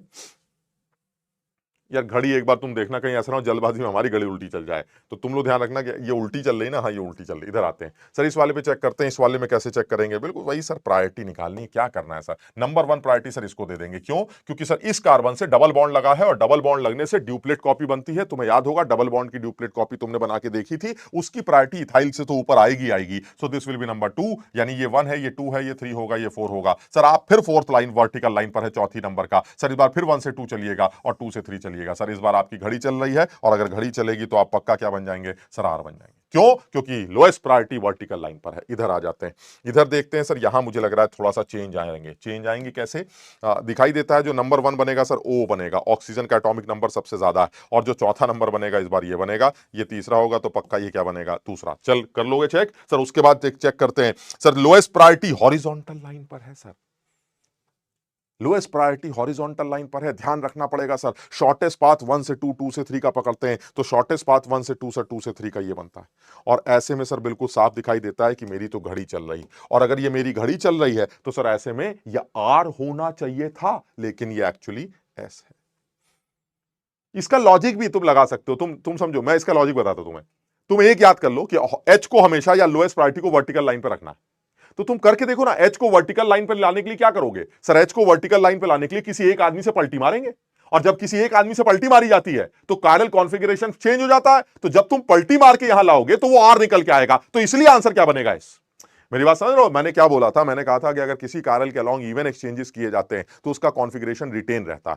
तुम चाहो तो ये बात आप प्रूफ करके देख सकते हो, कहीं पर भी इवन एक्सचेंज करके देखो, इसको इसके साथ पलट दो, इसको इसके साथ पलट दो, एक एक्सचेंज हो गया। फिर इसको इसके साथ पलट दो, इसको इसके साथ पलट दो, दूसरा एक्सचेंज हो गया। अब आप कॉन्फ़िगरेशन निकाल के देखिए, सर आर था, आर ही आएगा। और एक बार पलटी मार के देखिए, इसको इसके साथ पलट दीजिए, इसको इसके साथ पलट दीजिए। अब सर ये इवन एक्सचेंज नहीं, ऑड एक्सचेंज है सर। एक पलटी मारी है, ये इधर ये इधर, दिस इज एक एक्सचेंज। तो ऐसे में सर अगर ये ऐसे है तो आर बनेगा। और इसलिए तो कहा जाता है एनेंशियोमर्स के लिए होता क्या है, एनेंशियोमर्स के केस में सर एक ही पलटी तो होती है। आप समझिए एनेंशियोमर्स में क्या चेंजेस हैं सर? एनेंशियोमर में सीएल इधर आ जाता है, ओएच इधर आ जाता है। देख लीजिए, ओएच इधर आ गया लेफ्ट साइड में और सीएल राइट साइड में चला गया, जबकि यहां सीएल लेफ्ट है, बाकी तो दोनों सेम ही होते हैं ये दोनों। इसका मतलब कितने एक्सचेंज हुए सर? एक ही एक्सचेंज हुआ। इसीलिए तो अगर ये ऐसे तो ये क्या बन जाता है? आर। और अगर ये आर होता तो ये क्या बन जाता? एस। किसी भी कारल के अलोंग इवन एक्सचेंजेस उसके कॉन्फ़िगरेशन को रिटेन रखते हैं और ऑड एक्सचेंजेस उसके कारल कॉन्फ़िगरेशन को चेंज कर देते हैं। What was that configuration? The configuration is R and S. Clear? चलिए सर और एग्जांपल ले लेते हैं। यानी फिशर से आप नॉमेनक्लेचर निकाल रहे हैं, फिशर से ये काम किया जा सकता है। अगला वाला भी जल्दी से बता दो भाई क्या बनेगा? सर फटाफट प्रायोरिटी निकालते हैं। करना क्या है सर? इसमें कोई OH OH तो नहीं है सर, बी आर नंबर 1 हो गया। फिर सर सोचने की जरूरत ही नहीं है, फिर किसका नंबर आएगा जरा सोच के बताओ इन दोनों में। CHO का अगर आप वो बनाते हैं तो क्या होगा सर? C से 2 O लगेंगे, बात ही खत्म हो गई सर। यहां C से कार्बन लगे, वहां C से O लगा है, तो इसमें सोचना ही नहीं है सर। दिस इज नंबर 2, ये नंबर 2 हो गया, ये नंबर 3 हो गया, और ये number 4। Fourth number sir horizontal line पे है, ध्यान रखिएगा। तो ऐसे में जब आप 1 से 2, 2 से 3 चलेंगे तो आपको घड़ी मिलेगी, और अगर आपको घड़ी मिलेगी तो आप साफ समझ जाइए आपका आंसर आर आना चाहिए, जबकि हो क्या जाएगा? एस। क्लियर? इधर आते हैं, इधर भी अगर आप चेक करना चाहें तो सेम कहानी है सर। नंबर 1 किसको देंगे? ओ को देंगे। इसको क्या देंगे? चौथा देंगे। इसको और इसको कैसे डिसाइड करेंगे सर? इस कार्बन से ये कार्बन लगा, यानी ये भी कार्बन है, ये भी कार्बन, इससे कार्बन लगा है, इससे ऑक्सीजन लगा है sir. Obviously this is number 2 and this is number 3। Clear? Sir चलिए चेक कर लेते हैं। 1 से 2 हॉरिजॉन्टल लाइन पर है चौथा नंबर। चौथा नंबर अगर हॉरिजॉन्टल लाइन पर है तो ध्यान रखिएगा कि अगर आप 1 से 2, 2 से 3 चल रहे हैं तो आपकी घड़ी चल रही, और जब आपकी घड़ी चलती है तो आंसर आर आता है, इसलिए आंसर एस लिखा जाएगा। लेकिन सर ये जो आप काम कर रहे हैं ये फिशर के अंदर कर रहे हैं, फिशर के अंदर आरएस कैलकुलेट कर रहे हैं, है ना? तो फिशर के अंदर आरएस कैलकुलेट करने में ज्यादा मुश्किल नहीं है। आप फिशर के अंदर आसानी से आरएस निकाल सकते हैं। तो कौन सा आर होगा, कौन सा एस होगा, ये किया जा सकता है। तो अगर मैं फिशर के अंदर आरएस नॉमेनक्लेचर निकाल रहा हूं तो फिशर के अंदर आरएस नॉमेनक्लेचर निकालने के लिए सीआईपी रूल लगाया जाए। सीआईपी रूल लगा के सिंपल सा कुछ अकल लगाकर ये काम कर सकते हैं। समझ में आया? क्लियर है?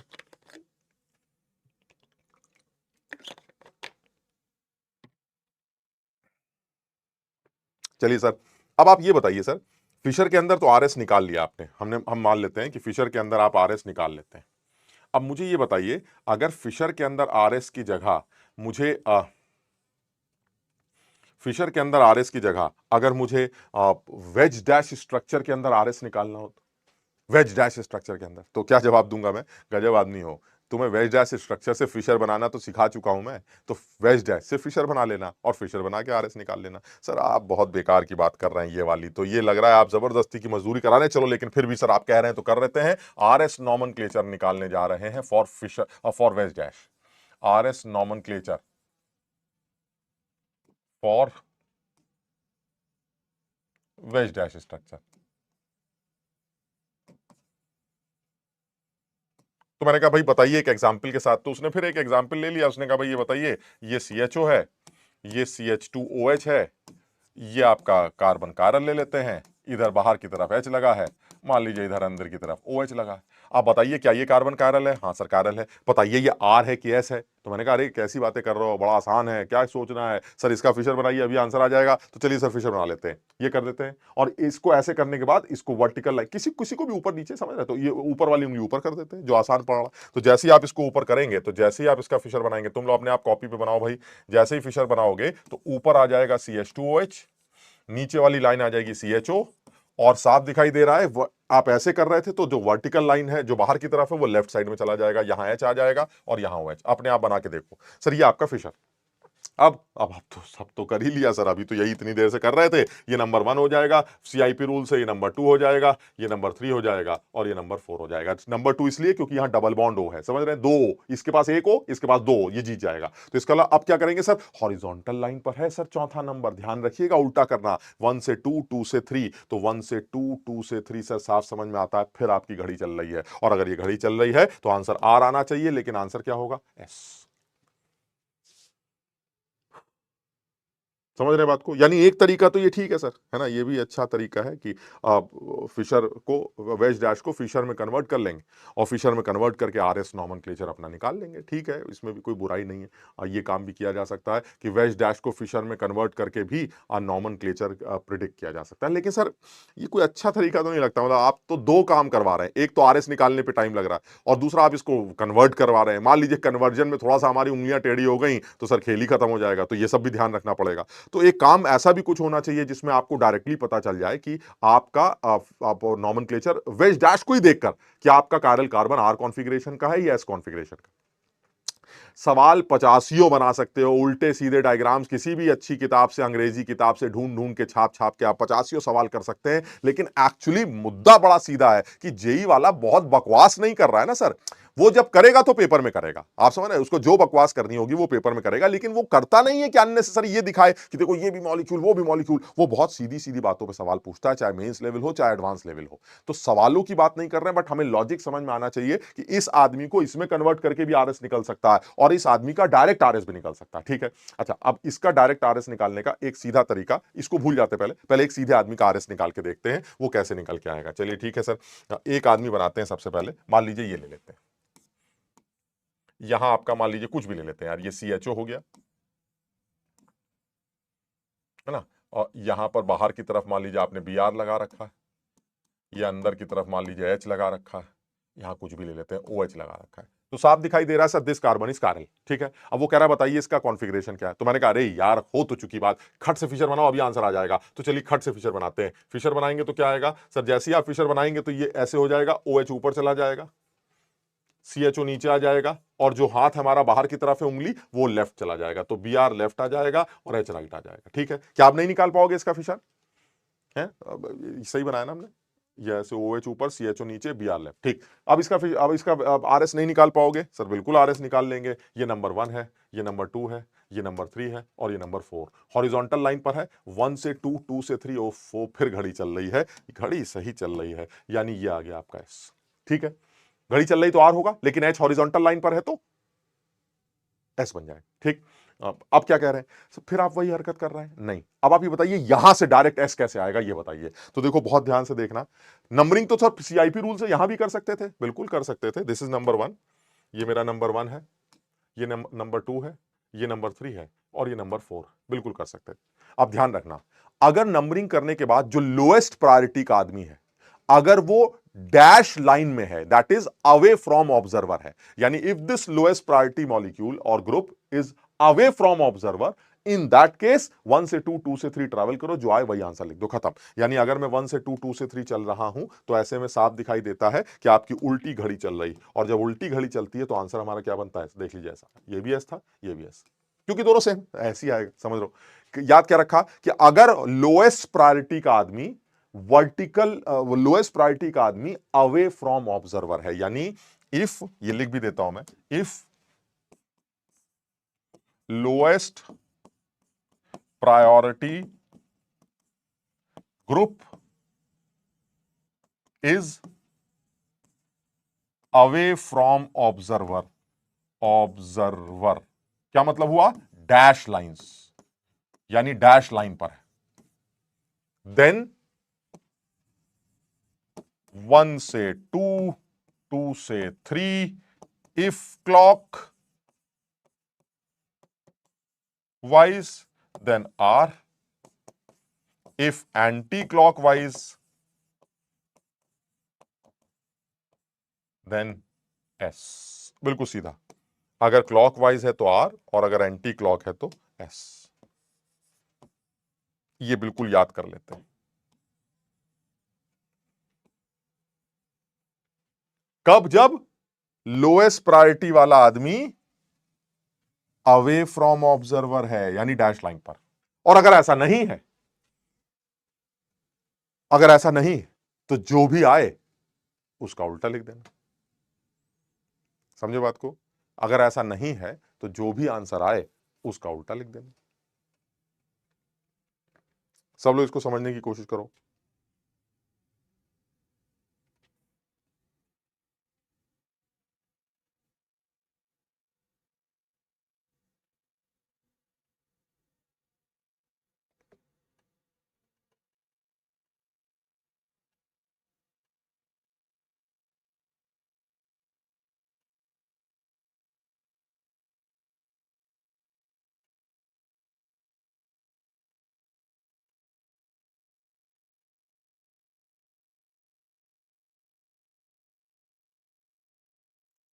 समझ में आई बात।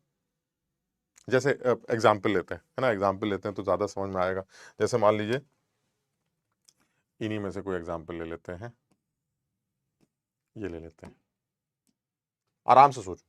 जैसे तुम्हें ये खुद करना है, एक बार अपने आप सोच के देखो, खुद करके देखो, कायरल कार्बन तुम्हें दिखाई दे रहे हैं, तुम्हारे हिसाब से कॉन्फ़िगरेशंस क्या बन रहे हैं, एक बार अपने आप सोचो।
कर पा रहे हो, नंबर डाल लेते हैं, वो जैसे करते थे हमेशा।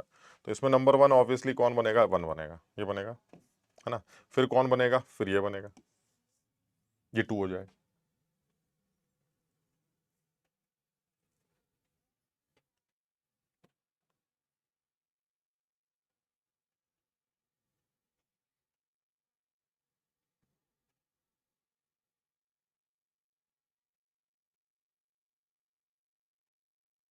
ठीक है, फिर कौन बनेगा सर? वो दो ओ लगे हैं, यहाँ CH2Br है, इन दोनों में प्रायोरिटी जरा जल्दी से डिसाइड करो। CH2Br और COH में प्रायोरिटी सर सोचने की जरूरत ही नहीं है सर। इस C और इस C के साथ तो कॉमन CC तो कॉमन ही हो गया, और इस C से Br लगा है, यहाँ O लगा है, खेल खत्म हो गया sir. This is number 3 and this is number 4। Clear है? यानी ये मेरी प्रायोरिटीज हो गई 1 2 3 4। अब आपको डिसाइड करना है तो सर चौथी प्रायोरिटी कहां है? चौथी प्रायोरिटी सर हमारा डैश लाइन पर नहीं है, क्योंकि चौथी प्रायोरिटी है। तो अगर चौथी प्रायोरिटी डैश लाइन पर नहीं है, मतलब इसको ऐसे समझना, चौथी प्रायोरिटी डैश लाइन में नहीं है, कोई तो डैश लाइन में है। हाँ सर, कोई तो डैश लाइन में है, तो एक काम करते हैं ना, जिसके साथ जो जो डैश लाइन में है उसके साथ इसको पलट देते हैं। मान लीजिए इसको पलट दिया हमने, तो क्या होगा सर? अब यहां 3 की जगह 4 आ जाएगा, समझ रहे हो बात को? और 3 ऊपर चला जाएगा। हाँ सर, बात तो सही है, अगर आप इसको पलटेंगे तो 3 की जगह 4 आ जाएगा। बिल्कुल सही कह रहे हैं, 3 की जगह 4 आ जाएगा, तो यहां 4 आ जाएगा और यहां 3। ठीक है, अब ये बताइए कितनी पलटी मारी आपने? सर ये काम करने के लिए एक पलटी मारी। तो अगर आप ये और तुम समझो, ये काम करने के लिए तुम्हें हमेशा एक ही पलटी मारनी पड़ेगी। क्यों? क्योंकि सर कोई तो नीचे होगा, जो भी पीछे की तरफ है उसको पलट दो बस उसके साथ। यानी लोएस्ट प्रायोरिटी या तो डैश लाइन पर होगी या डैश लाइन पर नहीं होगी, तो कोई तो डैश लाइन पर होगा, तो लोएस्ट प्रायोरिटी को उसी डैश लाइन वाले से पलट देना। हो गई एक पलटी, आ गया डैश लाइन पर लोएस्ट प्रायोरिटी। अब जो भी आंसर आए उसका उल्टा लिख देना। मेरी बात समझ रहे हो? जो भी आंसर है उसका उल्टा लिख देना। वही चीज यहां पर भी मैं तुम्हें बता रहा था। अब आप सोचिए जरा, 1 से 2 3 चलिए, 1 से 2 2 से 3 कैसे चल रहे हैं आप? सर 1 से 2 2 से 3 चल रहे हैं। तो अगर आप 1 से 2 2 से 3 चल रहे हैं तो सर ये सिचुएशन है, और इस सिचुएशन में साफ दिखाई देता है सर आप क्लॉकवाइज चल रहे हैं, तो आपका आंसर आर आना चाहिए था। यानी आपका आंसर आर आना चाहिए था, लेकिन आर नहीं होगा, आपका आंसर क्या बनेगा? S. So this is S configuration का आदमी, समझो अपने आप।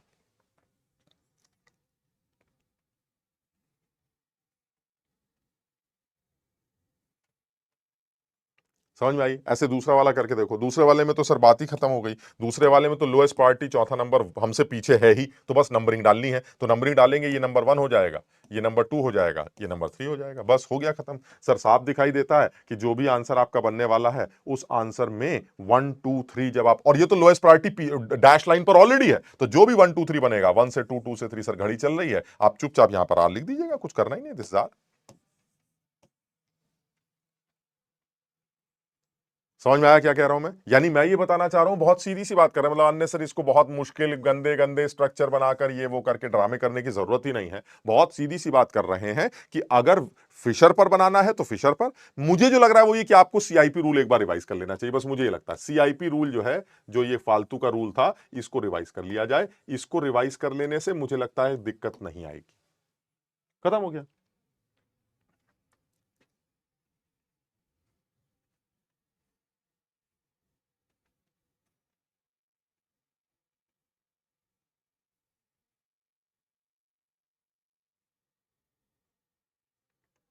क्लियर है? समझ पाए? चलिए और लेके देख लेते हैं।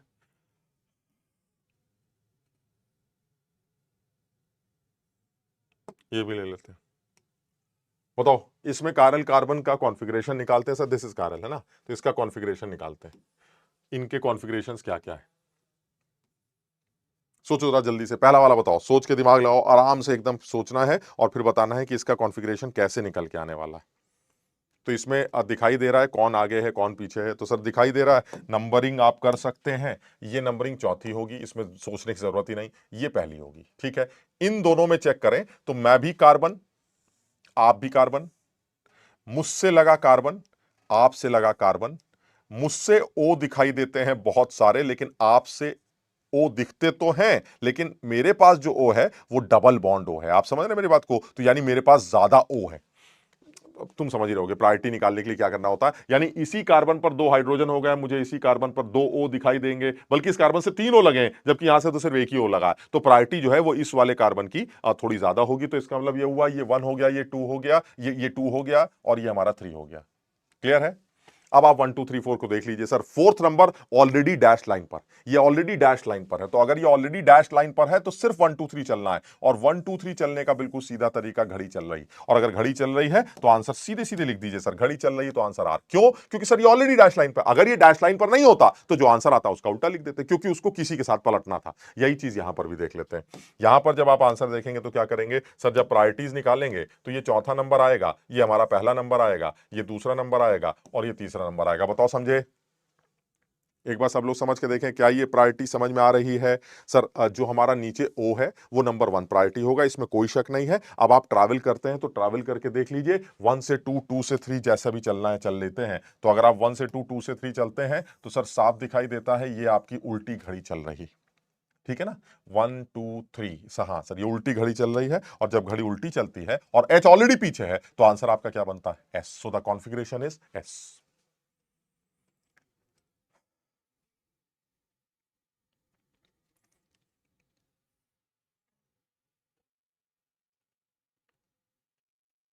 क्लियर है? चलिए इनको चेक करते हैं। सर ये अच्छा है सवाल, क्यों अच्छा है? क्योंकि सर इसमें 2 कार्बन कारल है तो दोनों के कॉन्फ़िगरेशंस निकालने पड़ेंगे। तो जब दोनों के कॉन्फ़िगरेशंस निकालने हैं तो कैसे चेक करेंगे? तो देखो नंबरिंग तो सर मैं अपने हिसाब से डालूंगा ही, अब इसमें तो कुछ करना नहीं है। तो सर देख के लग रहा है कि इस कारल कार्बन से 4 लोग लगे हैं, 1 2 3 4। तो जो नंबर 1 है इसमें सोचना ही नहीं सर, दिस इज नंबर 1। फिर सेकंड नंबर पे आते हैं। सेकंड नंबर को अगर आप ध्यान से देखें तो ये चौथा है सर, इसको चौथा कर देते हैं। अब इसमें और इसमें डिसाइड करते हैं। तो देखिए सर इस ये कार्बन है, इधर भी कार्बन है, इस कार्बन से Br लगा है, सर बात खत्म हो गई सर। अगर इस कार्बन से Br लगा है तो सर यही वाला कार्बन जो है, ऊपर वाला कार्बन ही हमारा पक्का सेकंड नंबर होना चाहिए। बताओ समझिएगा बात को, यानी यही वाला कार्बन हमारा सेकंड नंबर होना चाहिए। ये सेकंड नंबर हो गया और ये वाला हमारा, इधर वाला हमारा थर्ड नंबर हो गया। ठीक है? ये अब बताइए कैसे करेंगे? ये भूल जाइए ये इतना बकवास क्या लगा, एक ग्रुप है ना जिसका नंबर 3 है। अब बताइए क्या करेंगे? सर चौथा तो ऑलरेडी पीछे है, चौथा अगर आपसे ऑलरेडी पीछे है तो क्या होगा सर? 1 2 3 चल लेते हैं सर, 1 से 2, 2 से 3। समझ रहे हो बात को? 1 से 2, 2 से 3। तो अगर आप 1 से 2, 2 से 3 चल रहे हैं तो सर ये घड़ी चल रही है, और अगर ये घड़ी चल रही है तो इसको पक्का क्या होना चाहिए सर? ये आर कॉन्फिगरेशन होना चाहिए। बताओ समझे बात? सब लोग समझ पा रहे हैं इस बात को कि ये आर कॉन्फ़िगरेशन निकल के आ रहा है? यही चीज जरा दूसरे के लिए करके देखते हैं। दूसरा वाला कौन है सर? दूसरा वाला ये है। अब इसमें बताइए प्रायोरिटीज कैसे डिसाइड करेंगे? हाँ बिल्कुल क्लियर है सर, प्रायोरिटीज बिल्कुल साफ दिखाई देती हैं। इस सी से सर सी लगा है, सी लगा है, एच लगा है, ओहो सर नंबर 1 मिल गया, नंबर 1। तो ये हमारा नंबर 1 हो गया। यानी प्रायोरिटीज की अगर आप बात करें तो दिस इज नंबर 1, और ये नंबर 4 है। सर बिल्कुल सही है, नंबर 4 है। फिर इन दोनों में अब सोचिए मत सर, ये CS3 है सर, ये पुराना आदमी है, समझ रहे बात को? ये तीसरा होगा और ये वाला आदमी दूसरा होगा। बताओ समझे बात? दूसरा मतलब दोस्तों ये वाला ग्रुप, अब ये वाला ग्रुप कंसीडर कर लेंगे। पहले उस वाले को एक ग्रुप मान लिया, अब इस वाले को एक ग्रुप मान लेंगे। ये ज्यादा प्रायोरिटी का होगा एज कंपेयर टू CS3। क्यों? क्योंकि सर इसमें कार्बन के साथ ये दुनिया भर की बकवास लगी है। तो ये ऑर्डर, अब आप 1 2 3 चलते हैं। लेकिन सर एच जो है मेरा, वो तो प्लेन के बाहर है sir. It is not away from observer, this is not on dash line. Sir अब क्या करेंगे? कुछ नहीं यार, कोई तो डैश लाइन में होगा, उसके साथ पलट दो। सर एक तरीका यह है, इसको इसके साथ पलट के 1 2 3 करेंगे, उल्टा लिख देंगे। और नहीं तो अभी ही 1 2 3 करके इसका आंसर उल्टा लिख सकते हैं। बताओ क्या समझ में आया? तो यानी अब जब आप 1 2 3 ट्रैवल करेंगे तो क्या आंसर निकल के आएगा? जब आप 1 2 3 ट्रैवल करेंगे तो आपका जो कॉन्फ़िगरेशन बनना चाहिए वो 1 2 3 ट्रैवल करने से आर बनना चाहिए। आप समझिए जरा, 1 से 2, 2 से 3 जो आप ट्रैवल कर रहे हैं, वो जो कॉन्फ़िगरेशन बन रहा है वो कॉन्फ़िगरेशन, अब देखो एच हमारा उल्टा है। आप समझ रहे हैं? एच हमारा उल्टा है, तो जो हमारा अब जो कॉन्फ़िगरेशन बन रहा है वो कॉन्फ़िगरेशन क्या बन रहा है? 1 से आप कहां गए? 2 के पास। 2 से कहां गए? 3। तो ये आपका उल्टी घड़ी चल रही, पास में, ये आपकी उल्टी घड़ी चल रही। 1 से 2, 2 कहां है? ये वाला। तो 1 से 2, 2 से 3। सर ये देखिए 1 से 2, 2 से 3। सर ये आपकी उल्टी घड़ी चल रही है, तो इसको एस होना चाहिए। मानते हो बात को? इसको एस निकल के आना चाहिए, जबकि एक्चुअली क्योंकि एच बाहर की तरफ था तो ये हमारा क्या बन जाएगा? ये हमारा आर बन जाएगा। सब लोग समझो जरा, एक बार चेक करो कि क्या ये सही हो रहा है, कहीं कुछ गड़बड़ तो नहीं है। यानी ये दोनों ही आदमी क्या बन जाएंगे मेरे? आर आर कॉन्फ़िगरेशन के आदमी हो जाएंगे। ये दोनों ही आर आर कॉन्फ़िगरेशन शो करेंगे। अच्छा, इसको जैसे मैं कह रहा था वैसे भी सोच लेते हैं। सर देखिए ऐसा है, आप ये भी कर सकते थे कि ये एच ऊपर चला जाए और 1 नीचे आ जाए, है ना? ये भी तो हो सकता था कि एच ऊपर चला जाता, 1 नीचे आ जाता। तो ऐसे में जो कॉन्फ़िगरेशन बनेगा उसका उल्टा आंसर लिख देंगे, क्योंकि आपने एक कार्बन के अलोंग इवन एक्सचेंजेस कर रखे हैं। तो ऐसा भी काम किया जा सकता था। तो अगर ये एच ऊपर चला गया और 1 नीचे आ गया तो यहां 1 आ जाएगा, ये 2 है और ये हमारा 3। तो 1 से 2, 2 से 3 ट्रैवल करेंगे तो फिर वही है सर, 1 से 2, 2 से 3 ट्रैवल करेंगे तो उल्टी घड़ी चलेगी। उल्टी घड़ी चलेगी तो ऐसा होना चाहिए, लेकिन क्योंकि आपने एक कॉन्फ़िगरेशन, एक पलटी मारी है, तो आपका जो फाइनल आंसर है वो क्या बन जाएगा? वो मतलब आर बन जाए। तो answer is R R. Clear? चलिए और भी एक आधा एग्जाम्पल अगर हो तो उनको भी कर लेते हैं। हालांकि कुछ बहुत कमाल नहीं है सर, ये सब अपने आप भी किए जा सकते हैं, और इनमें कुछ बार बार बहुत प्रैक्टिस करने की मुझे तो कहीं ज्यादा जरूरत समझ में नहीं आती। बहुत आसान है और तुम इसके आंसर निकाल सकते हो। चलिए इनको भी जल्दी से बता दो।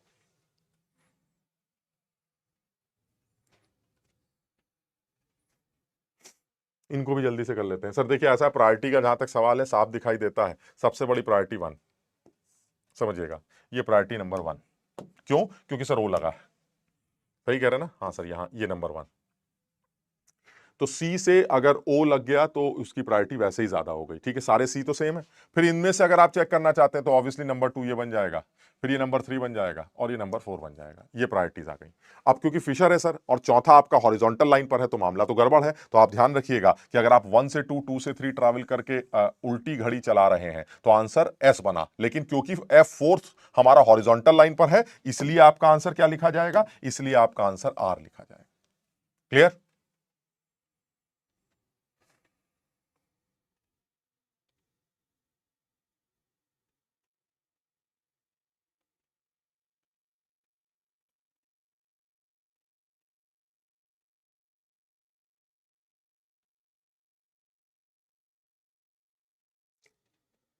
क्लियर है?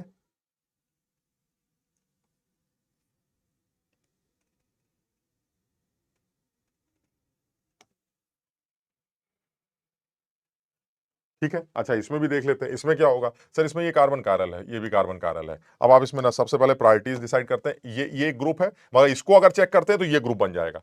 ऊपर वाले को चेक करते हैं तो फिर ये वाला ग्रुप बन जाएगा। मेरी बात समझ रहे हो? तो अब जरा चेक करते हैं, ये भी कारल। अब ऊपर वाले को चेक करते हैं, ऊपर वाले में नंबर 1 हो गया, ये नंबर 4 हो गया।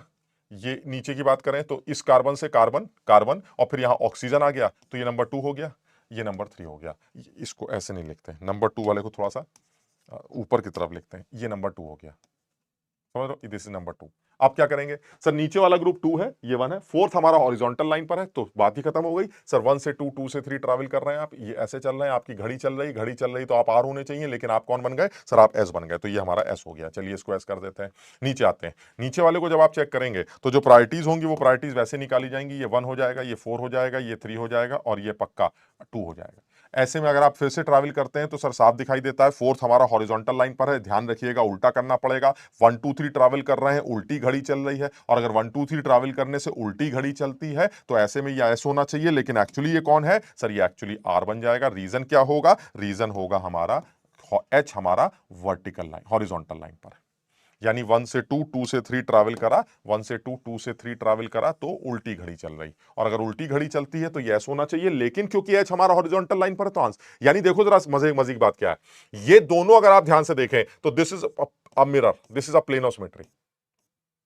समझिए, ये बीच में प्लेन ऑफ सिमेट्री थी, और देख के एकदम साफ समझ में आ रहा है कि ऊपर वाला अगर एस है तो नीचे वाला आर है। क्या मतलब हुआ सर? ये दोनों एक दूसरे की मिरर इमेजेस, ये दोनों एक दूसरे की मिरर इमेजेस हैं, इसलिए ये प्लेन ऑफ सिमेट्री है जो इस मॉलिक्यूल को दो मिरर इमेजेस में डिवाइड कर रही है। इसका मतलब एस की मिरर इमेज आर होती है और आर की मिरर इमेज एस होती है, वो तुमने पहले भी देखा।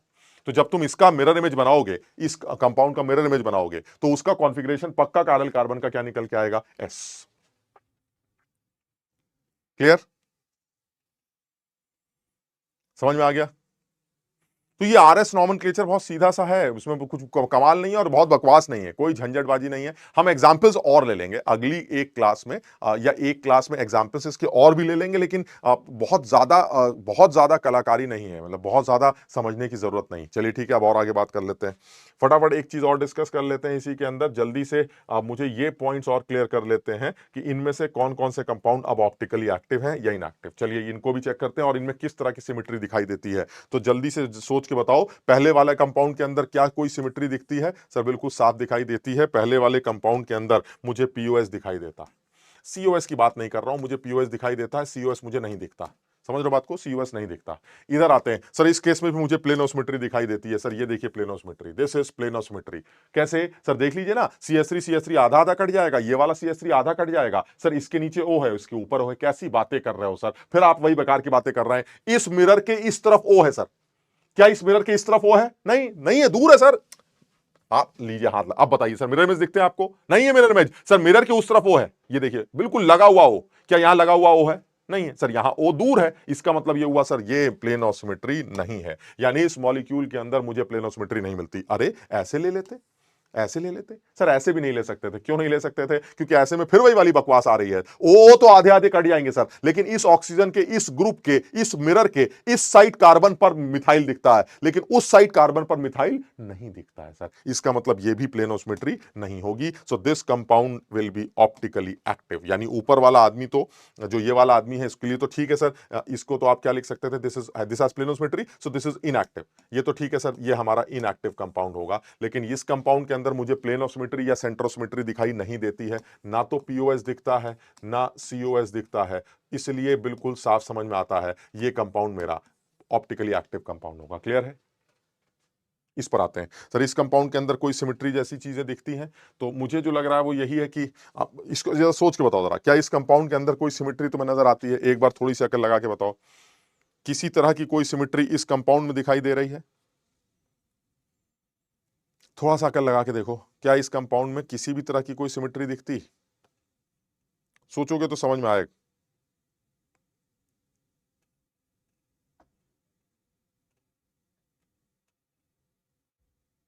हाँ सर, इस कंपाउंड में मुझे सिमेट्री दिखती, इस कंपाउंड में मुझे सेंटर ऑफ सिमेट्री दिखती। समझना जरा बात को, इस कंपाउंड में मुझे सेंटर ऑफ सिमेट्री दिखती है, क्योंकि इधर से चलने से ये आ रहा है। बाकी सब तो ठीक है सर, बाकी सब से तो कोई मतलब ही नहीं है, बाकी सब तो एक जैसे, कहीं से भी चलिए कोई ना कोई तो मिलेगा ही मिलेगा। तो इसका मतलब ये हुआ सर, जैसे यहां से चलेंगे तो ये मिल जाएगा, इधर से चलेंगे तो ये मिल जाएगा, अब सब सेम। समझ रहे बात को? तो इसका मतलब ये हुआ, जब आप CS3 जो कि ऊपर की तरफ है, जब आप ऊपर वाले CS3 से चलते हैं तो आप छेद करके अंदर निकलते हैं, और जब आप छेद करके अंदर निकलते हैं तो आपको अंदर की तरफ ये CS3 मिल जाए। यानी ये कंपाउंड एक ऐसा कंपाउंड है जिसके अंदर सेंटर ऑफ सिमेट्री दिख रही है। और अगर मॉलिक्यूल के अंदर सेंटर ऑफ सिमेट्री है, प्लेन ऑफ सिमेट्री नहीं बोल रहा हूं, ये प्लेन ऑफ सिमेट्री नहीं। समझ रहे क्यों नहीं है प्लेन ऑफ सिमेट्री सर? क्योंकि वही वाला इशू है सर, ये जो प्लेन आप ले रहे हैं, इस प्लेन में इस तरफ O है, इधर O दूर। इसका मतलब ये हुआ सर, प्लेन ऑफ सिमेट्री तो नहीं हो सकता। हाँ ये ठीक है, CS3 आधा आधा कट रहा है, बट मैं प्लेन ऑफ सिमेट्री की बात नहीं कर रहा हूं। मैंने हालांकि बनाया कुछ ऐसे ही है कि किसी को कोई कंफ्यूजन ना आए कि ये प्लेन ऑफ सिमेट्री बना दिया क्या आपने। मेरी बात समझना, मैं इसे सेंटर ऑफ सिमेट्री कह रहा हूं, क्योंकि इधर से अगर आप चल रहे हैं जो कि नीचे की तरफ है, और इधर से आप चल रहे हैं, तो इधर से चलने पर CS3 मिल जाएगा। इसी तरह से इधर से चलने से बराबर लोग आएंगे, इधर जो लोग बकवासबाजी चल रही है वो भी बराबर, इधर भी बराबर चल रही है। तो इसका मेरे कहने का मतलब है ये मुझे इस बार COS मिल जाए। पीओएस नहीं है सर, पीओएस की बात नहीं कर रहे हैं, सीओएस मिल जाएगा, और सीओएस मिलते ही ये कंपाउंड ऑप्टिकली इनएक्टिव हो जाएगा। This is inactive. क्लियर है? इसी तरह से यहां पर चले आते हैं। यहां पर क्या होगा सर? अभी बात हुई थी बाइफिनाइल सिस्टम है, CS3 सेम है सर, घूमने के बाद प्लेनोसिमेट्री मिल जाएगी, क्योंकि R3 और R4 सेम। तो सिर्फ R3 और R4 अगर सेम हो जाते हैं, रोटेट तो करेगा मान लेते हैं, लेकिन सर क्योंकि R3 R4 सेम है, तो इसका मतलब ये हुआ ये इनएक्टिव कंपाउंड माना जाएगा, क्योंकि इसके अंदर पक्का COS की बात तो मत करिए सर, POS तो मिलेगा ही मिलेगा। क्लियर है? ऐसे यहां पर चेक कर लेते हैं, ये भी सिस्टम रोटेट कर जाएगा, लेकिन रोटेट करने से सर इस बार फायदा है, ये दोनों सेम नहीं है, ये दोनों सेम नहीं है। तो इसका मतलब ये हुआ सर, इस बार आपको COS का तो खैर कोई मतलब ही नहीं था, POS भी नहीं मिलेगा, and this will be optically active. Clear है? सब लोगों की बात समझ में आ रही है? ये ऑप्टिकली एक्टिव मिलेगा। चलिए ठीक है, इसी तरह से जरा एक दो एग्जांपल्स और निपटा दिए जाएं फटाफट, जो हमने देख भी रखे थे। जल्दी से बताओ इनमें से कौन एक्टिव कौन इनएक्टिव। सर देखिए बिल्कुल साफ दिखाई देता है, ये इथाइल ग्रुप है, ये मिथाइल ग्रुप है, सेम नहीं है। ये इथाइल ग्रुप है, ये मिथाइल ग्रुप है, ये सेम नहीं है। इसका मतलब COS की तो मैं बात ही नहीं करता, POS मुझे नहीं मिलेगा, और ये कंपाउंड ऑप्टिकली एक्टिव होगा। इसी तरह से इधर आ जाते हैं, सर ये वाला ग्रुप सेम है, ये वाला ग्रुप भी सेम है, सर ये वाला ग्रुप सेम है, ये वाला ग्रुप भी सेम है। लेकिन सर इस बार जब आप इसको रोटेट करेंगे, तो रोटेट करने के बाद होगा ये कि सर ये Cl और ये Br या तो आधे आधे कटेंगे, तो ये नहीं कटेंगे, और अगर ये दोनों आधे आधे कटेंगे तो फिर ये नहीं कटेंगे। तो थोड़ा समझने की कोशिश करना क्या हो रहा है सर, ये फिर ऐसी सिचुएशन है। अब ऐसी सिचुएशन में ये दोनों सेम, और सर ये दोनों भी सेम। अब बताइए आप कौन सा प्लेन लेना चाहते हैं? तो अगर आपने ये वाला प्लेन लिया, समझ रहे बात को, अगर आपने ये वाला प्लेन लिया, तो ऐसे में इस प्लेन में जो दो लोग और लगे हैं Cl और Br, वो तो आधे आधे कट जाएंगे, लेकिन सर इधर वाले जो Cl और Br वो आधे आधे नहीं कटेंगे, क्योंकि एक तरफ Cl है और एक तरफ Br। थोड़ा सा इसको समझना, पता नहीं मैं सही से सोच पा रहा हूं कि नहीं, लेकिन इस बात को, इस चीज को सब लोग समझने की कोशिश करना। सर ये रोटेट तो करेगा। अब रोटेट करने के बाद फिर वही वाली बात आती है कि सर अगर, हाँ ये सही है सर, अगर ये दोनों लोग सेम हो जाते तो क्या होता? अगर ये दोनों लोग सेम हो जाते तो गड़बड़ हो जाती। क्यों? क्योंकि अगर ये दोनों सेम हो गए फिर तो इस पूरे सिस्टम में लगे हुए लोग सेम हो जाएंगे, और जब किसी भी तरह के सिस्टम के लोग सेम हो जाते हैं तो सर आप इसको इसी प्लेन में रखिएगा, इसको रोटेट कर दीजिएगा और उसको फिर इसी प्लेन में काट दीजिएगा। बात समझ रहे हैं? तो जब आप इसको इसी प्लेन में काटेंगे तो आपको प्लेन ऑफ सिमेट्री मिल जाएगी। यानी अभी जो लग रहा है वो यही है कि क्योंकि एक तरफ सीएल है और एक तरफ बीआर है, तो अभी ऐसा लगता है कि मुझे प्लेन ऑफ सिमेट्री नहीं मिल रही है।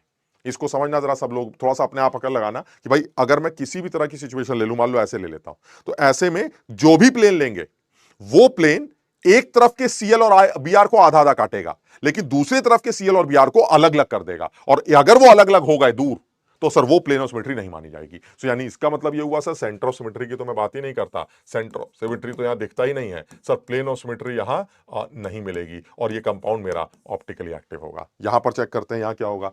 सर यहां पर भी वही वाली बात आती है, सर आई आई सेम है, बीआर बीआर सेम है, सर खेल खत्म हो गया सर, ये फौरन रोटेट कर जाएगा सर, ये ग्रुप तो रोटेट करेगा, यानी अगर ये सिस्टम रोटेट करता है तो क्या होगा, अगर ये सिस्टम रोटेट करता है तो ये ऐसे बन जाएगा। अब ये दोनों कौन है सर, ये दोनों हमारे आई आई वाले लोग हैं, और ये दोनों कौन है, आई और SO3। चलिए ठीक है सर, यानी ये दोनों आई आई है और ये आई और SO3H है। जहां आई आई लगे हैं वही बीआर और बीआर भी लगे हैं, समझ रहे हैं? तो यानी इसी प्लेन में बीआर बीआर भी है, ये समझ रहे हो, इसी इसी प्लेन में जिसमें आई और आई का प्लेन है वही बीआर बीआर का प्लेन है, यानी बीआर बीआर भी यहीं लगे हैं और आई आई भी यहीं लगे, लेकिन ये दोनों ऐसे।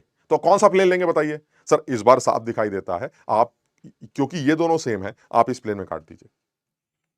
जब आप इसको इस प्लेन में काटेंगे तो क्या होगा, ये दोनों तो आधे आधे कट जाएंगे, जो एक जैसे नहीं, ये दोनों तो आधे आधे कट जाएंगे, और जब आप इसको काटेंगे तो आई आई एक जैसा है, और बीआर ये भी इसी प्लेन में सर, वो भी एक जैसा है। तो इस बात बिल्कुल साफ समझ में आता है कि आपको प्लेन ऑफ सिमेट्री मिल जाएगी, यानी इस कंपाउंड के अंदर मुझे पीओएस दिखाई देती है। सीओएस की तो मैं बात ही नहीं करता, मुझे पीओएस दिखाई देती, और अगर पीओएस दिखाई देती है तो ये कंपाउंड ऑप्टिकली इनएक्टिव माना जाना चाहिए। समझो बात को।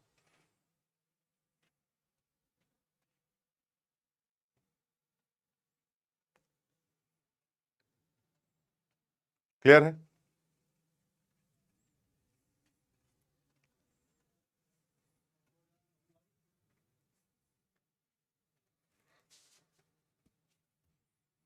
समझ में आ गया? चलिए ठीक है सर, और आगे बात करते हैं फटाफट, और बात को आगे बढ़ाते हैं, इनको देख लेते हैं।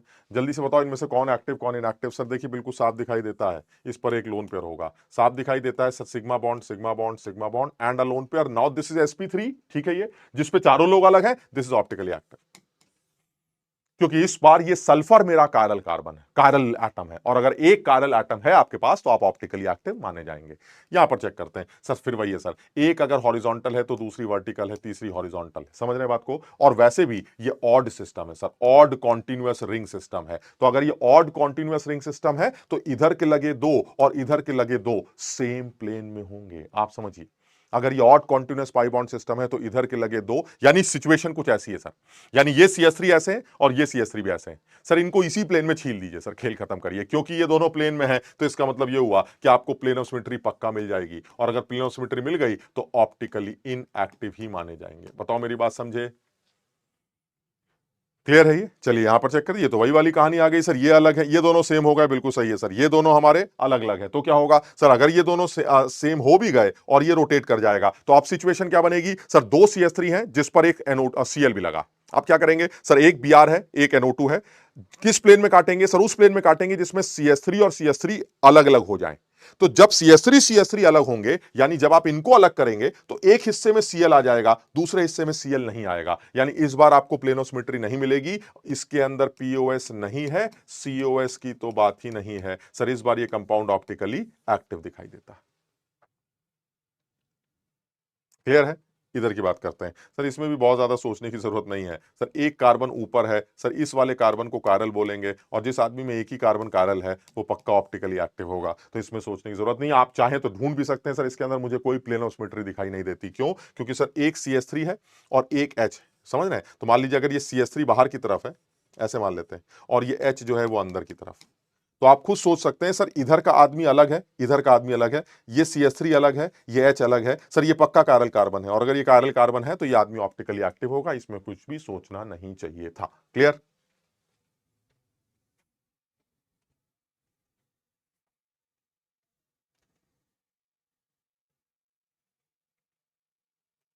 क्लियर है?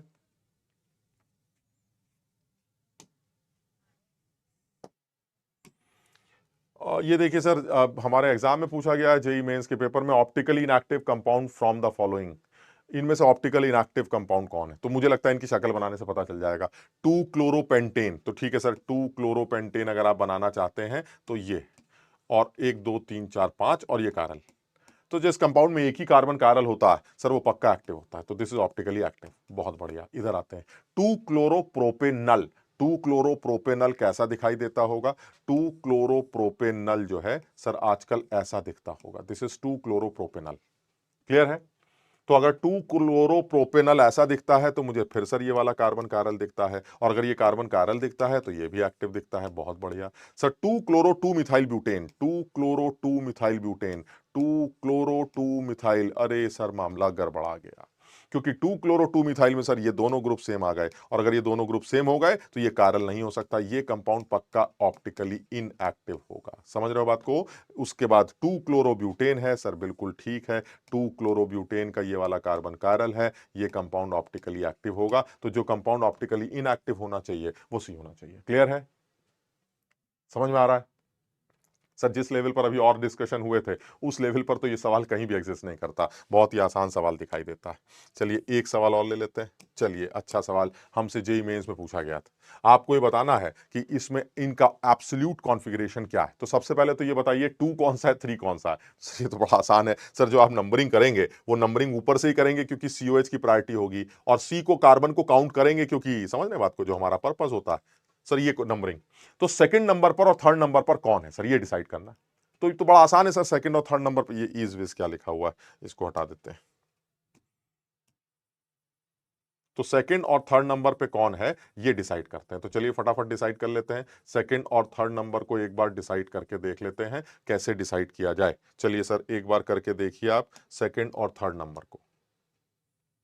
चलिए बताइए जरा जल्दी से, नंबरिंग कैसे करेंगे सर? अगर मैं इस वाले कारल कार्बन की बात करता हूं तो कैसे चेक करेंगे सर? नंबर 1 आप इसको दे दीजिएगा, ठीक है, आप सही कह रहे हैं, आप नंबर 1 आप इसको दे दीजिएगा, और नंबर 2 आप किसको दे देंगे सर? नंबर, ये भी कार्बन है, सही है, ये भी कार्बन है, बात तो सही है, ये भी, इन दोनों में डाउट हो रहा है, लेकिन इस कार्बन से क्लोरीन लगा है सर, इसमें सोचिए मत सर। इस वाले को नंबर 2 दे दीजिए, इस वाले को नंबर 3 दे दीजिए।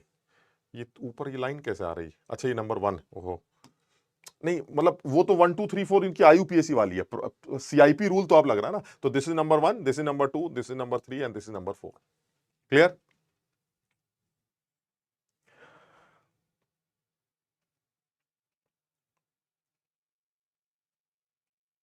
ठीक है, चलिए फिर तो सर फोर्थ हॉरिजॉन्टल लाइन पर है, हॉरिजॉन्टल लाइन पर है तो 1 से 2, 2 से 3, सर ये घड़ी चल रही है, घड़ी चल रही है तो आर होगा, आर की जगह यस हो जाएगा, तो सर ये सेकंड नंबर पर एस है। चलिए ठीक है, तीसरे नंबर पर आते हैं। तीसरे नंबर पर क्या पॉसिबिलिटी है? तीसरे नंबर पर सर ये चौथा नंबर है, ये हमारा पहला नंबर है, ये हमारा तीसरा नंबर है, और ये हमारा चौथा दूसरा नंबर है। होगा ही दूसरा सर, ओ एच लगा तो ये दूसरा हो जाएगा।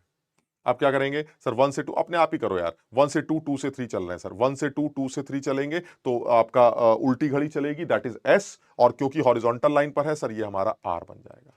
तो इसका मतलब ये हुआ सर सेकंड नंबर पे एस है, सेकंड नंबर पे एस है, और थर्ड नंबर पे हमारा आर है। तो ये 2s3r है हमारा आदमी, 2s3r, ये ए ऑप्शन दिखाई देता है।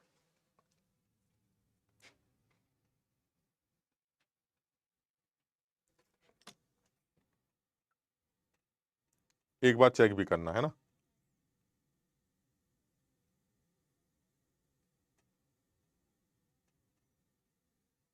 क्लियर है? चलिए और बात कर लेते हैं फटाफट, नेक्स्ट सवाल पे आ जाते हैं। ये लीजिए सर, इसको और चेक कर ले तो फटाफट बताओ भाई क्या हो रहा है। हाँ सर, एब्सोल्यूट कॉन्फ़िगरेशन देखिए, एक काम करते हैं सर, यहाँ पर भी बता ही सकता हूँ मैं एक काम करता हूँ, इसका फिशर बनाता हूँ ताकि देखे तुम लोग को याद भी है कि नहीं, है ना। तो इसका फिशर बताओ जरा, फिशर कैसे बनेगा? तो सर देखिए, ये जो दो लाइंस होती है ना, जो जो बोर्ड वाली लाइन होती है, ये तो 2 उंगली होती है मेरी, ये तो 2 उंगली हो जाएंगी। तो कैसे बनाओगे बता जरा बताओ सर? ये जो 2 उंगली मान लीजिए ऐसी हो गई, ठीक है, आप क्या कर, और थंब कौन हो गया? थंब हमारा ओ एच बाहर की तरफ, ये। अब आप क्या करेंगे सर? किसी एक उंगली को ऊपर रख लेते हैं वर्टिकली, तो मान लीजिए सीओएच को ऊपर कर लेते हैं, तो सर थोड़ी सी मेहनत करनी पड़ेगी, आप समझ रहे हैं? थोड़ी सी मेहनत कैसे करेंगे सर? ये ऐसे, यूं, तो सर सीओएच ऊपर आ जाएगा। चलिए ठीक है, तो सर इसका फिशर जो बन रहा है वो ऐसे बना लेते हैं, सीओएच ऊपर आ रहा है, और जब सीओएच ऊपर आएगा तो वर्टिकल लाइन जो है हमारी, जो हमारी वर्टिकल लाइन थी, वो वर्टिकल लाइन हमारी राइट साइड चली जाएगी। तो यहां OH आ जाएगा और यहां हमारा H आ जाएगा। चलिए सर नीचे आते हैं, नीचे वाले में भी यही हरकत कर लेते हैं ऐसे। अब COH को फिर से नीचे करते हैं। COH अगर, क्योंकि यहीं से चल रहे हैं तो ये वाली उंगली ऊपर होनी चाहिए, तो ऐसे में सर फिर ऐसे करना पड़ेगा। तो जब आप ऐसे में फिर ऐसे करेंगे तो क्या होगा सर, COH हमारा नीचे आ जाएगा और जो हमारा बाहर की तरफ H है, समझ रहे हो बात को, जो H है वो राइट साइड चला जाएगा और ये हमारा OH इधर आ जाएगा। क्लियर है? अब जरा कॉन्फ़िगरेशन यहां से भी निकाल सकते हैं, वहां से तो पहले यहीं से निकाल के देखो जरा, यहां से निकाल के देखते हैं क्या निकल के आएगा। तो सर इन तीनों में ये नंबर 1 है, ये नंबर 2 है, ये नंबर 4 है, ये नंबर 3, समझ रहे हैं, ये नंबर 3। तो फिर आंसर क्या आएगा सर, ऐसे में 1 2 3 अगर आप चलते हैं तो ये उल्टी घड़ी चलेगी, उल्टी घड़ी चलेगी तो ये S होगा, S की जगह ये क्या बन जाएगा, S की जगह ये R बन जाएगा। सब लोग समझ रहे हो ना यार इस बात को, ये R बन जाएगा। चलिए इधर आते हैं, इधर जब आप नंबरिंग डालेंगे तो क्या होगा, इधर जब आप नंबरिंग डालेंगे तो ये हमारा चौथा नंबर होगा, ये हमारा पहला नंबर होगा, ये हमारा दूसरा नंबर होगा और ये वाला हमारा तीसरा नंबर होगा। अब क्या करेंगे सर, 1 से 2 3 चलेंगे तो सर ये उल्टी घड़ी चलेगी, उल्टी घड़ी चलेगी तो ये R हो जाएगा। अगर ये S हो जाएगा, अगर ये S हो गया तो फिर H, क्योंकि H हमारा हॉरिजॉन्टल लाइन पर है तो ये लिखा क्या जाएगा सर, ये R ही लिखा जाएगा, ये R ही हो, समझो बात को, तो ये हमारा R ही होगा। तो ऊपर भी R है, नीचे भी R है, so that means this is not plane of symmetry. मानते हो तुम? बिल्कुल सही है सर, दिखाई दे रहा है प्लेनोसिमेट्री नहीं है, OH इधर होता तो प्लेनोसिमेट्री मिल जाती, ठीक है। तो इसका एक R है तो, और वो तुम ऐसे भी लिख सकते थे डायरेक्ट, भाई अगर OH इधर होता तो तुम उसको ऐसे लिख देते, क्योंकि तब मिरर इमेज दिखती, अभी नहीं दिख रही तो अगर ऊपर R है तो नीचे S हो जाएगा, वो तो तुम डायरेक्ट भी लिख सकते थे, ठीक है। अच्छा वो चीज यहां पर भी निकाल के देखते हैं। सर दिस इज चौथा नंबर, ये हमारा पहला नंबर, ये हमारा दूसरा नंबर और ये हमारा तीसरा नंबर। जल्दी से बताओ क्या होगा सर, चौथा नंबर आपसे दूर है सर, ये वेज डैश स्ट्रक्चर में डायरेक्ट निकालना है। चौथा नंबर आपसे दूर है, क्या करना पड़ेगा सर, 1 से 2, 2 से 3 चलिए। तो सर 1 से 2, 2 से 3 चलेंगे सर, घड़ी घूम रही है सर, घड़ी घूम रही है तो आंसर क्या आ जाएगा R, क्योंकि H हमसे पीछे था। इधर आते हैं सर, ये वाला 1 है, ये वाला 4 है, ये वाला 2 है और ये वाला 3 है। अब क्या होगा सर, अब आपसे H पीछे नहीं है सर, इसलिए अब जो आंसर है उसका उल्टा लिख दीजिएगा। तो 1 से 2, 2 से 3 सर, 1 से 2, 2 से 3 चल रहे हैं तो उल्टी घड़ी चल रही है, तो अब जो आंसर आना चाहिए वो S की जगह क्या होना चाहिए, R। सर ये दोनों RR कॉन्फ़िगरेशन के आदमी होंगे, so answer should be RR। बताओ समझे बात?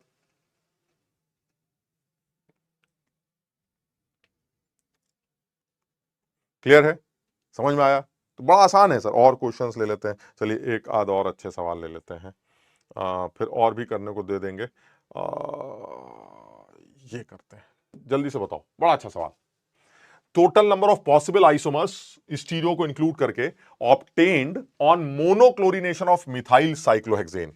मिथाइल साइक्लोहेक्सेन का मोनोक्लोरिनेशन। तो सबसे पहले तो सर मिथाइल साइक्लोहेक्सेन की शक्ल बताइए, ये होता मिथाइल साइक्लोहेक्सेन। अब बताइए मोनोक्लोरिनेशन मतलब क्लोरीन कहां कहां लगा सकते हैं, एक बार क्लोरीन लगाना है। तो हमने कहा सर ठीक है, एक बार क्लोरीन यहां लगा सकते हैं, तो सर ठीक है, एक एक ऑप्शन ये ले लेते हैं। दूसरी बार क्लोरीन कहां लग सकता है, सर दूसरी बार क्लोरीन जो है यहां लग सकते हैं।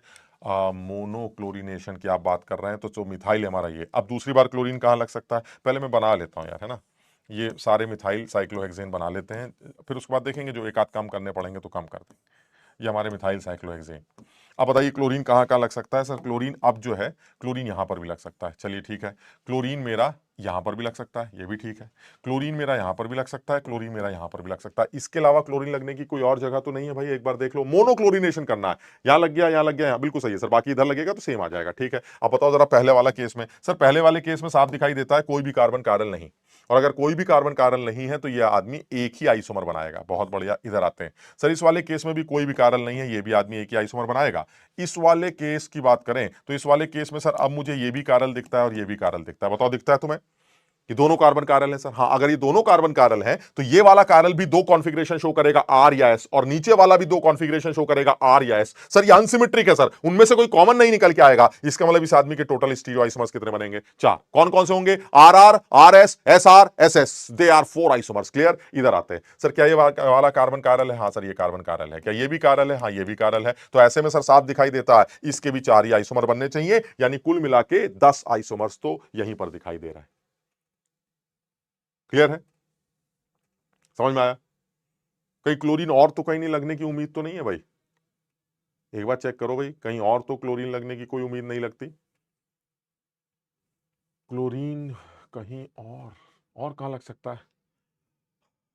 क्लोरीन यहीं लग सकता था, इसके अलावा तो कहीं और नहीं लग सकता। तो इसका मतलब ये हुआ कि टोटल मिला के अगर देखे जाए तो कितने स्टीरियो आइसोमर्स बन सकते हैं मोनोक्लोरो साइक्लो मिथाइल साइक्लोहेक्सेन। तो मोनोक्लोरो मिथाइल साइक्लोहेक्सेन में यहां पर क्या करोगे? यहां पर तो देखिए कारल तो ये भी नहीं है क्योंकि प्लेनोसिमेट्री मिल जाएगी, और कारल ये भी नहीं है क्योंकि यहां पर भी प्लेनोसिमेट्री मिल जाएगी। तो ऐसे में तो इस आदमी के एक ही स्टीरियो आइसोमर बनने चाहिए, है ना? तो यानी कुल मिला के 11, या क्लोरीन और भी कहीं लग रहा है, क्योंकि मुझे जहां तक याद आ रहा है इसका आंसर 12 है शायद। जहां तक मुझे याद आ रहा है ये 12 आंसर आया था। एक बार और चेक करके हैं, कहीं और तो लगने की कोई उम्मीद नहीं है। कोई और कार्बन कायरल तो नहीं आ रहा है। क्लोरीन बाहर भी लग सकता था यहां पर, लेकिन यहां पर भी कोई कार्बन कायरल नहीं है। अगर क्लोरीन यहां लग गया तो भी कोई कार्बन कायरल नहीं दिख रहा है। तो यार ऐसे में तो क्लोरीन के लगने के चांसेस इतने ही हैं, तो ये आंसर तो 11 ही निकल के आ रहा है। एक बार सब लोग जरा इसको चेक करो भाई, एक बार अपने आप बना के देखो, एक बार फटाफट एक बार चेक करके देखते हैं कहीं कुछ गड़बड़ तो नहीं हुई है इसमें, क्योंकि जितनी पॉसिबिलिटी लग रही है वो यही लग रही है।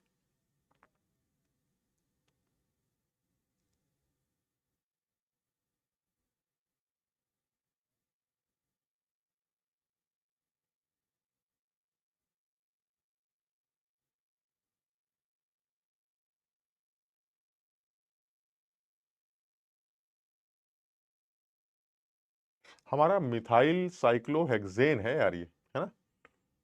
तो मिथाइल साइक्लोहेक्सेन के मोलो क्लोरीनेशन के तो और यही समझ में आते हैं।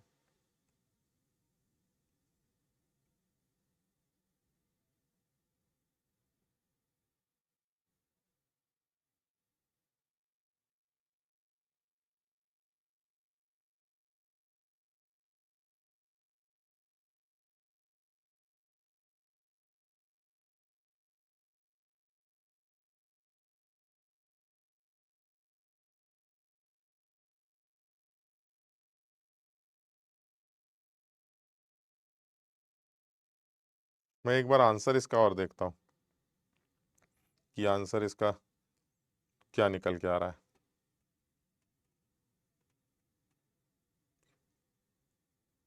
मिथाइल साइक्लोहेक्सेन है ना, मिथाइल साइक्लोहेक्सेन। तो मिथाइल साइक्लोहेक्सेन में पॉसिबिलिटीज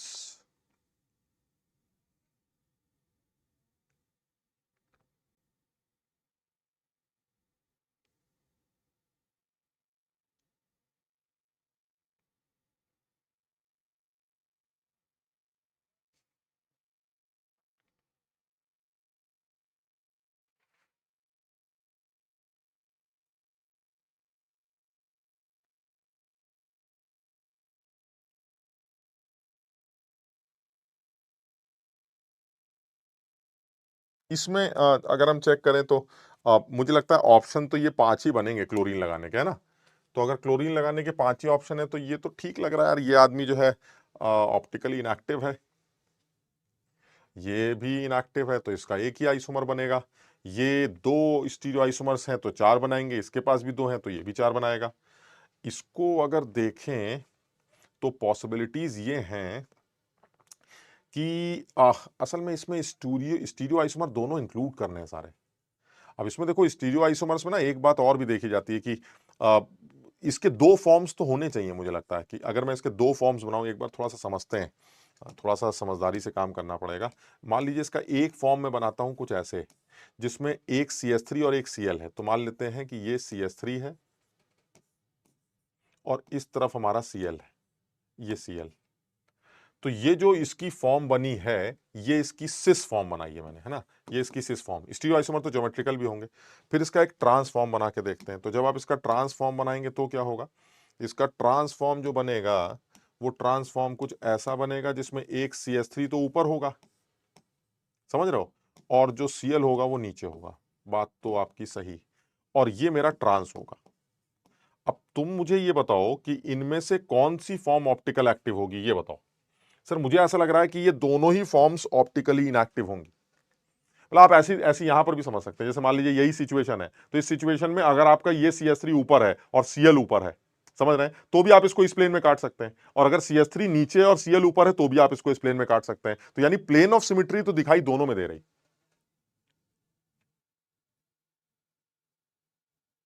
समझ रहे, आधा ये यहां से आधा, मतलब समझ रहे, ये दोनों Cl जो है, मान लीजिए CH3 और Cl बाहर की तरफ है ऐसे, तो आप इसको इस प्लेन में तो काट सकते हैं, तो प्लेन ऑफ सिमेट्री तो आपको दोनों में दिखाई दे रही है, यानी सिस भी ऑप्टिकली इनएक्टिव है, ट्रांस भी ऑप्टिकल इनएक्टिव है, लेकिन सिस और ट्रांस ये दो अलग अलग स्टीरियो आइसोमर्स तो हैं, यानी समझिए ये CH3 है, ये Cl है, इनके बीच की डिस्टेंस आपकी L1, ये CH3 है, ये Cl है, इनकी बीच की डिस्टेंस आपकी L2, तो ये जो सिस और ट्रांस है ये तो दो स्टीरियो आइसोमर्स हैं, यानी मैंने यहां गलत लिख दिया था, ये 2 ही होना चाहिए, यानी कुल मिला के वाकई में 12 ही होने चाहिए।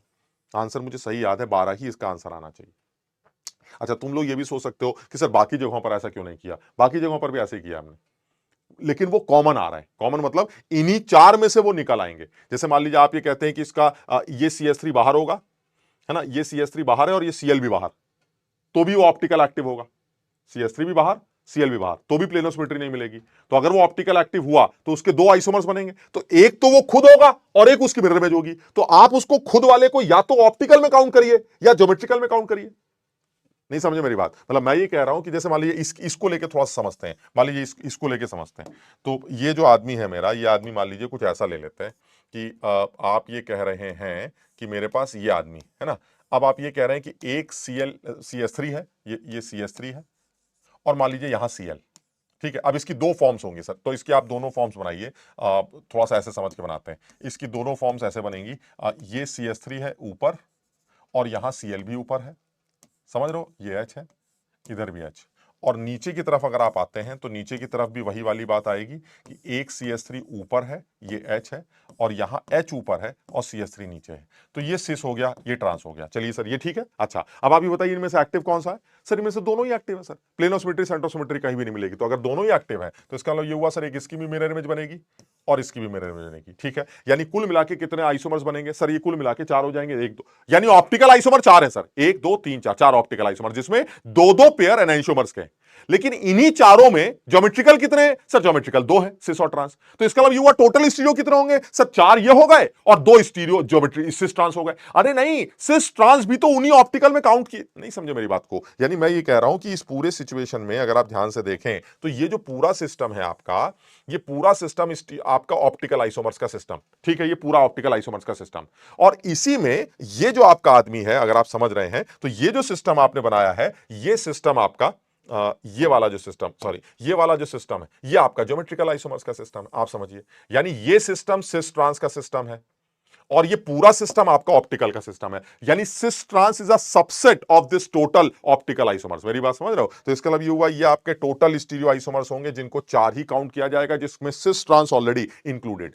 ये चीज यहां पर मैंने ध्यान नहीं दी, जो जल्दबाजी में मैंने गलत बोल दिया वो ये था कि यहां पर अगर आप क्योंकि मेरे दिमाग में शुरू से क्या चला आ रहा था, एक्टिव है 2 का 4, 2 का 4, 2 का 4, मैंने सोचा इनएक्टिव है 1 बोल देंगे ना, इनएक्टिव है तो इसका मतलब इसके ऑप्टिकल आइसोमर्स एक भी नहीं होंगे, लेकिन स्टीरियो आइसोमर्स बनेंगे वो दोनों, और वो दोनों एक दूसरे के मिरर इमेजेस भले ही ना हो, लेकिन होंगे वो स्टीरियो आइसोमर्स। वो भी कौन से सर? डाई स्टीरियो आइसोमर, यानी ये दोनों एक दूसरे के डाई स्टीरियो आइसोमर्स जरूर काउंट किए जाएंगे। क्यों कह रहा हूं ऐसा? क्योंकि डाई स्टीरियो आइसोमर्स वो दो लोग होते हैं जो एक दूसरे की मिरर इमेज नहीं होते हैं सर। ये वो दो लोग हैं जो स्टीरियो आइसोमर्स तो हैं लेकिन एक दूसरे की मिरर इमेजेस नहीं है, और अगर ये मिरर इमेजेस नहीं है तो ये दोनों एक दूसरे के डाइस्टीरियो आइसोमर्स होंगे, या आप इनको सिस ट्रांस आइसोमर बोल सकते हैं, क्योंकि सिस ट्रांस भी एक दूसरे के डाइस्टीरियो आइसोमर्स ही काउंट किए जाते हैं।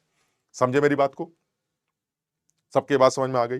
तो ये अच्छा सवाल था, यानी कुल मिला के कितने स्टीरियो आइसोमर्स बनेंगे मेरे पास? कुल मिला के मेरे पास 12 स्टीरियो आइसोमर्स बनेंगे। चलिए सर, जब इतना किया है तो ये 2023 का भी सवाल कर लेते हैं। आप देखिए लेवल, देखिए क्या पूछ रहा है, लेवल बिल्कुल सीधे सीधे आ रहे हैं, कहीं कोई झंझट नहीं है। वो पूछ रहा है total number of chiral compounds, यानी ऑप्टिकली एक्टिव, यानी ये जो आप कायरल कंपाउंड्स की बात कर रहे हैं, किसकी बात कर रहे हैं आप? ऑप्टिकल एक्टिव कंपाउंड्स की बात कर रहे हैं। तो जल्दी से चेक कर लेते हैं सर, इस कंपाउंड को देखेंगे तो साफ दिखाई देता है सर, यहां पर एच होगा सर, दिख रहा है, यहां पर एक एच होगा, तो साफ दिखाई देता है सर। आप कैसे भी देखें, आप इसको ऑप्टिकली एक्टिव काउंट करने वाले हैं या ऑप्टिकली इनएक्टिव काउंट करने वाले हैं? बताइए। क्या आपको कहीं से भी प्लेन ऑफ सिमेट्री मिलेगी? सर कहीं नहीं मिलेगी। सर सीओएच बाहर की तरफ है, आप इसको ऐसे भी काटेंगे तो भी एच और पीएच आएगा। प्लेन में काटेंगे तो कोई मतलब ही नहीं बनता, क्योंकि प्लेन में काटेंगे तो ये दोनों तो आधे आधे कट जाएंगे बिकॉज ये तीनों प्लेनर है, लेकिन ये सीओएच ऊपर की तरफ है, पीछे की तरफ एच होगा। तो जब आप ऐसे चीरेंगे, स्टिकर बनाएंगे, तो एक स्टिकर के हिस्से में सीओएच आ जाएगा, पीछे की तरफ कौन आ जाएगा? सर पीछे की तरफ एच आ जाएगा। इसका मतलब ये हुआ ना ये स्टिकर बन रहा ना plane of symmetry. Sir this is optically active, इसमें कोई शक नहीं है, ये ऑप्टिकल एक्टिव होगा। इधर आते हैं। सर इस कंपाउंड के अंदर एक कार्बन कायरल है, सोचने की जरूरत ही नहीं है, ये कंपाउंड भी ऑप्टिकली एक्टिव ही होना चाहिए। समझ रहे हो मेरी बात को? This is also optically active, ये भी ऑप्टिकल एक्टिव, और ये भी ना पीओएस है ना सीओएस है। सर ये आपका पक्का ऑप्टिकली एक्टिव। क्लियर है? चलिए इधर आते हैं। सर इसमें मैं ज्यादा दिमाग नहीं लगाता सर, मुझे कहीं से भी देखें तो सर एक तरफ एच ही होगा, जो आपने नहीं दिखाया है। ये एक तरफ एच है, और अगर एक तरफ एच है तो सर मुझे पीओएस दिखाई देती है, और जब पीओएस दिखाई देती है तो क्या बन जाता हूं मैं? Optically inactive. क्लियर है? इधर बात करते हैं। सेम कहानी है सर। इस केस में अगर आप इसको बीच से काटते हैं तो सीओएच बाहर की तरफ है, सीओएच बाहर की तरफ है सर, बिल्कुल दो हिस्से। Now this is what? This is plane of symmetry, so this is optically inactive, this is also optically inactive. इधर देखते हैं सर, कोई प्लेन अगर मिल जाए, क्योंकि प्लेन ऑफ सिमेट्री ढूंढने में थोड़ी सी तकलीफ होती है, तो आपको प्लेन ऑफ सिमेट्री अगर यहां दिखती है तो ये इनएक्टिव मान लिया जाएगा। तो एक बार ध्यान से देखते हैं, क्या कोई प्लेन ऐसा दिखता है जो इसको दो हिस्सों में बराबर बराबर बांट रहा है? ऐसा कोई भी प्लेन जो इसको दो बराबर हिस्सों में बांट दे, क्या कोई प्लेन ऐसा है? अब ये तो यार तुम लोग चेक करो, है ना, इसको चेक करो कि क्या इसके अंदर ऐसा कोई भी प्लेन है जो इसको दो बिल्कुल बराबर बराबर हिस्सों में बांट रहा है। और ऐसा भी हो सकता है कि इसके अंदर सेंटर ऑफ सिमेट्री भी चेक की जाए, लेकिन सेंटर ऑफ सिमेट्री तो दिखाई नहीं दे रही। अगर आप ध्यान से देखें तो सेंटर ऑफ सिमेट्री तो दिखाई नहीं दे रही है, क्योंकि समझ रहे हो मेरी बात को? क्योंकि कोई ना कोई आदमी गड़बड़ करेगा। जैसे इस ओएच से चलोगे तो ये ओएच मिल जाएगा, सही है, इस ओएच से चलोगे तो ये वाला ओएच मिल जाएगा, लेकिन ये दोनों ओएच गड़बड़ कर रहे हैं। तो अगर ये दोनों ओएच गड़बड़ कर रहे हैं, क्योंकि यहां से चलने से ये नहीं मिल रहा है, क्योंकि ये भी दोनों बाहर है, तो आप बीच में से गुजरेंगे तो आप बाहर से चलकर नीचे जाएंगे अंदर की तरफ, अंदर की तरफ आपको ओएच नहीं मिलेगा, तो सेंटर ऑफ सिमेट्री तो नहीं दिख रही है। प्लेन ऑफ सिमेट्री का है। एक बार प्लेन ऑफ सिमेट्री कोई ऐसी दिखती हो तो हम इसको प्लेन ऑफ सिमेट्री मान लेते हैं। तो कोई ऐसा प्लेन दिखता है? हाँ सर, एक प्लेन तो दिख रहा है, एक प्लेन ऑफ सिमेट्री तो दिख रही है।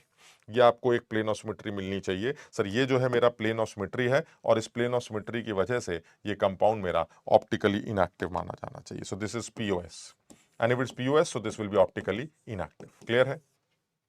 अब देखो अपने आप समझो प्लेन ऑफ सिमेट्री है कि नहीं। सर देखिए बिल्कुल एक जैसा लग रहा है। इसके बगल में नीचे की तरफ ओएच है, बगल में नीचे की तरफ ओएच है, और आगे ऊपर ओएच है, और आगे ओएच ऊपर है, और आगे ओएच ऊपर है, और आगे ओएच ऊपर है। सर बिल्कुल दो हिस्से में बट रहा है। Sir this is plane of symmetry, तो compound is optically inactive. So in this compound you have only two carbons, two compounds, chiral compounds, that is optically active compounds. Clear?